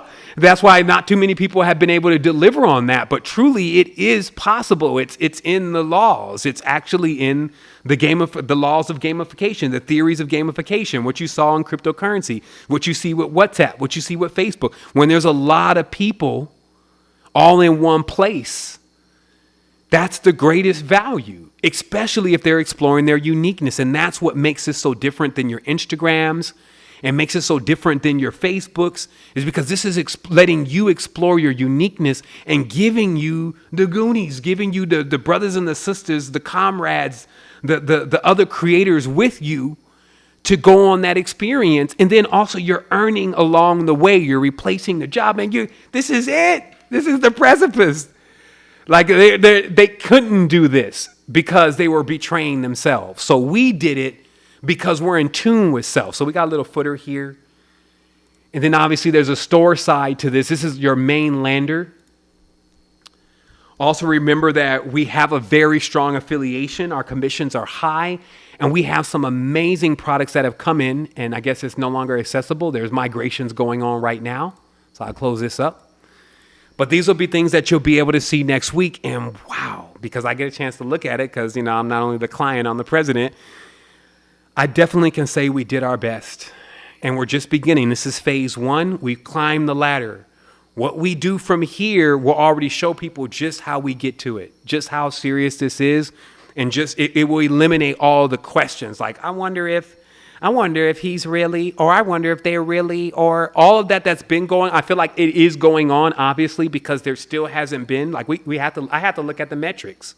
So I see the numbers. That's what I said, the matrix, those are the metrics. So I watch the metrics and I look at the metrics and I see that there's a point where we're going to be now going into, we're going to start hitting these higher numbers all the way around, exposing ourselves to more people and what we have to offer, seeing more people come into the platform, seeing things churn greater for the affiliates to where they're actually being able to offset their expenses with what they're gaining here. Even if you just look at ambassador training, some people say, well, ambassador training is like $79 a month. I don't have $79. Well, be a specialist. It's free. And then you'll get like season 1 and season 2. We loaded season 2 of Ambassador Training so you can start dialing in. You can start dialing in this sovereignty. So nobody's put a wall there. It's there. It's free. It's in the university. But then you'll start realizing, well, shoot, it's not even about the $79 because if you just share the link a couple times, you're already making at least $79 and now you're getting it all for free. So free in that you earned it Because there's one big thing that we learned about when people just get things. It has no value. And that was the moral of the lesson today. I like to call it the spoiled child. You're given these breaths. You're given this water, which is very valuable. They will tell you how valuable water and breath really is. As a breather and as a person who, as a connoisseur of water, it is very powerful. But we take it for granted. We're spoiled. We've had so much. So now it's time for us to recognize that that's become somewhat of a flaw in our character. Because what it does create when then you're given a lot and you didn't do anything to get it, you don't feel like it has any value. So thus it becomes valueless to you. You literally get the magnum opus, but because you didn't work for it, you didn't connect to it energetically, you didn't do any of that, it doesn't have any value to you. So that's why we put those values there. But then if you notice, for me, especially with this latest venture, this is like Patreon. You got people all the time. Hit the Cash App. Hit the Cash App, everybody. Hit the Cash App. Do you ever hear me saying it? Do you see monetization on the channel? No. Why? It's the decade. Because we're here for you. Are you here for us, though? How long does it really take? And that's, of course, these are people that have it. We're not talking about people who don't have it. That need something. We have something for you. That's how the platform is designed. Input, output. You don't have nothing? Great. We start off with Etymology. We'll dial you right in. We'll let you understand what's broken so that you can get your wheel turning. Then you go into specialist training. You'll be in there. You got season 1, season 2, and how to build a projector. Once you come out of there, if you don't make $79, something's wrong with you. Now you got $79. This is only just to get you into ambassador training so you could take the rest of what is there, because it's a step-by-step process. Now that you have something that you know you have to maintain, you're going to do well over that. But to you, it's free, basically, is what I'm saying. Who designs stuff like that except for people who really care? What is the real expression? The action. That's why they define karma the wrong way. Karma is the action. These are the actions. Why do they call it karma? Because, there's a rebound for everything that I do. Every yin, there's a yang. When I say to a guy, build something, they say, this is how much it costs. When I make an action, I get a reaction. That's why it's called karma. Karma is something, when you do something, something happens back. But it doesn't mean it always happens back in a bad or a negative way. That's over definition. That's not what it means. And just like Dharma, everybody wants to Dharma. What does the Dharma mean? To bind, to connect. Look at it. Go look at it yourself. What does the word Dharma mean in the language that it's in? It means to connect, to bind, to bridge.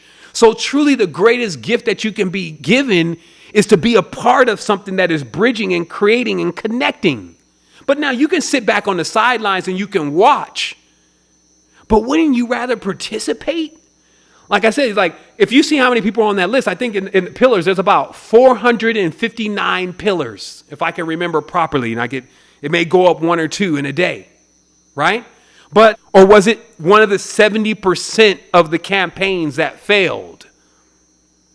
Now, take that on top of, this is about consciousness. So I think people cooked up enough monsters in their minds for me to fight, to have to get through to make this happen. And I've plowed through all of them.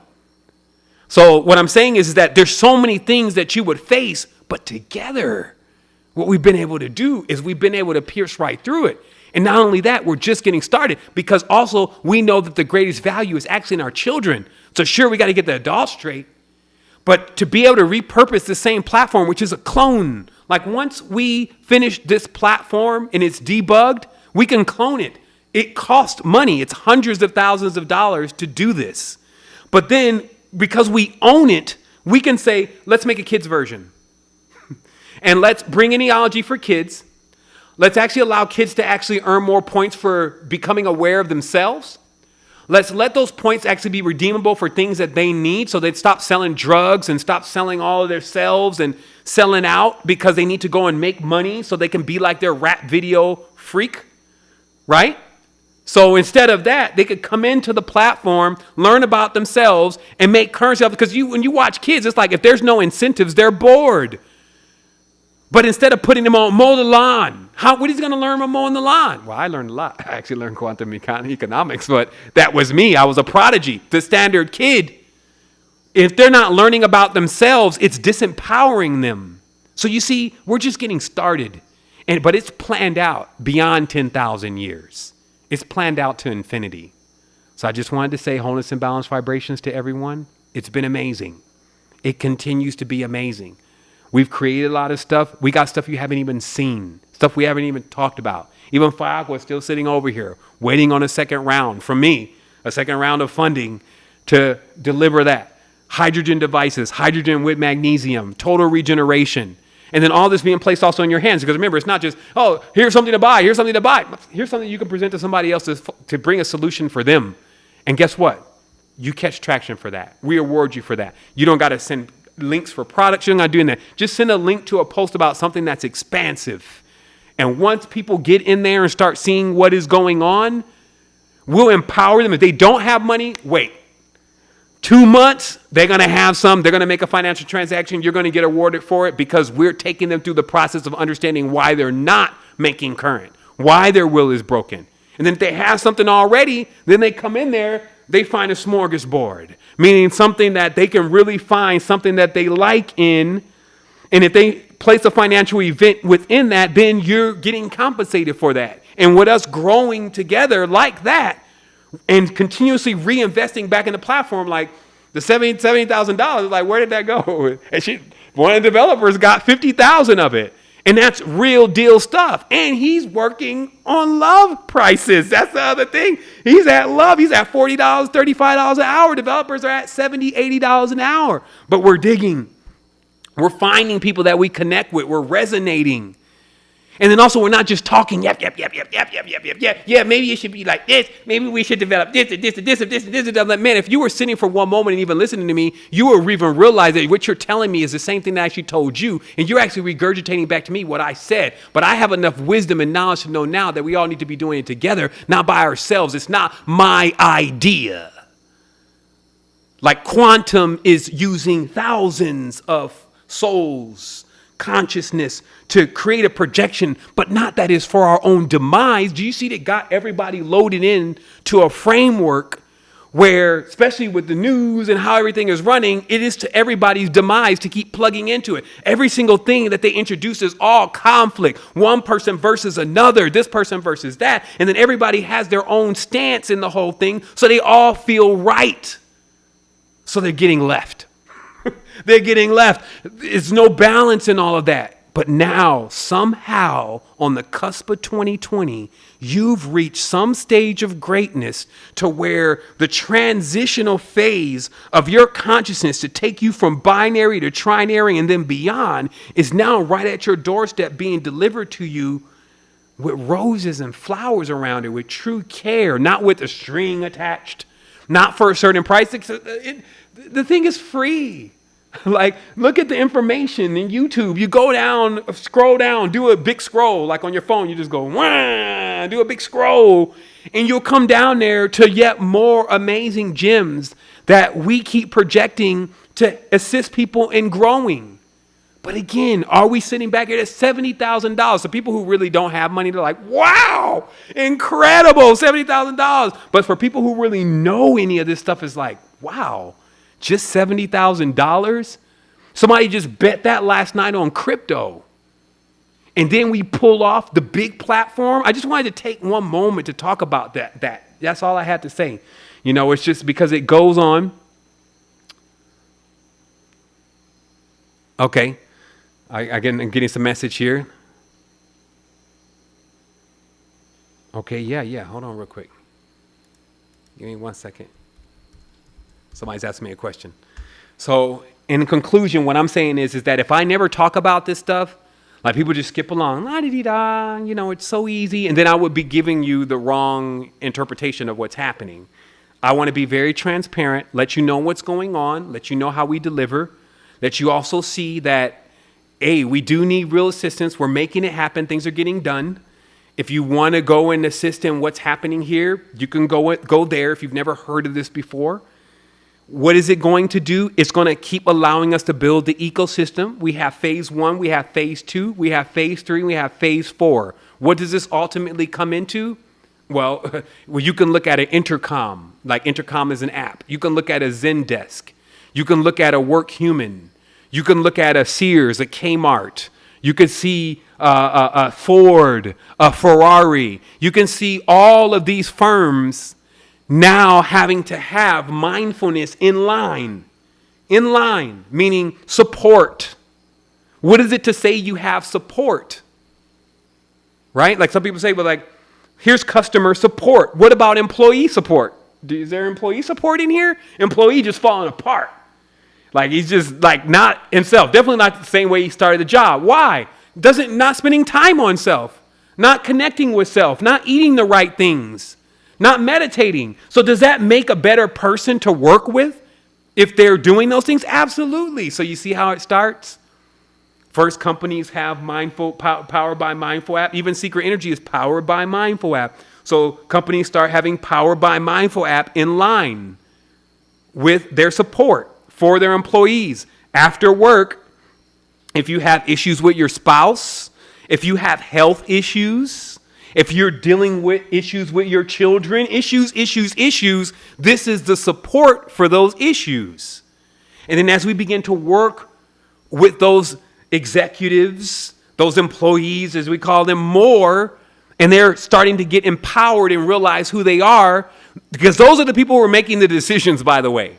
That's who's determining what kind of packaging is going to go around a certain product. Is it going to be biodegradable packaging, or is it going to be more plastic? Those are the people who are deciding, is it going to be this book that tells more of the truth, or is it going to be this book that's cheaper? Is there people that decide, are we going to flip the company over to all electric vehicles, or are we going to keep pushing combustion for the next 2 or 3 more years until we ride it till the wheels fall off? You see what I mean? So these are the people that are making the decisions. So to wake them to themselves is the long haul vision. Do you see what I mean? That's big projection. That's when I project far, that's now, I haven't excluded them. I put them in their proper place. And that's what I'm saying that this power does, because it motivates you to get right back in here again. And just because I spent a year and a half, 16 hours a day, along with some of my weepulation, my friends, building this. So what would make me want to sign up for another phase and another level if it wasn't for the love of my sisters and my brothers and those that are around me? So if I inherit too many things, or any at all, that's where I'm at. But for where most people are, too many things that become the problem, then there's no solutions, because then you're just dealing with a broken wheel. And so today we're putting the wheel back together.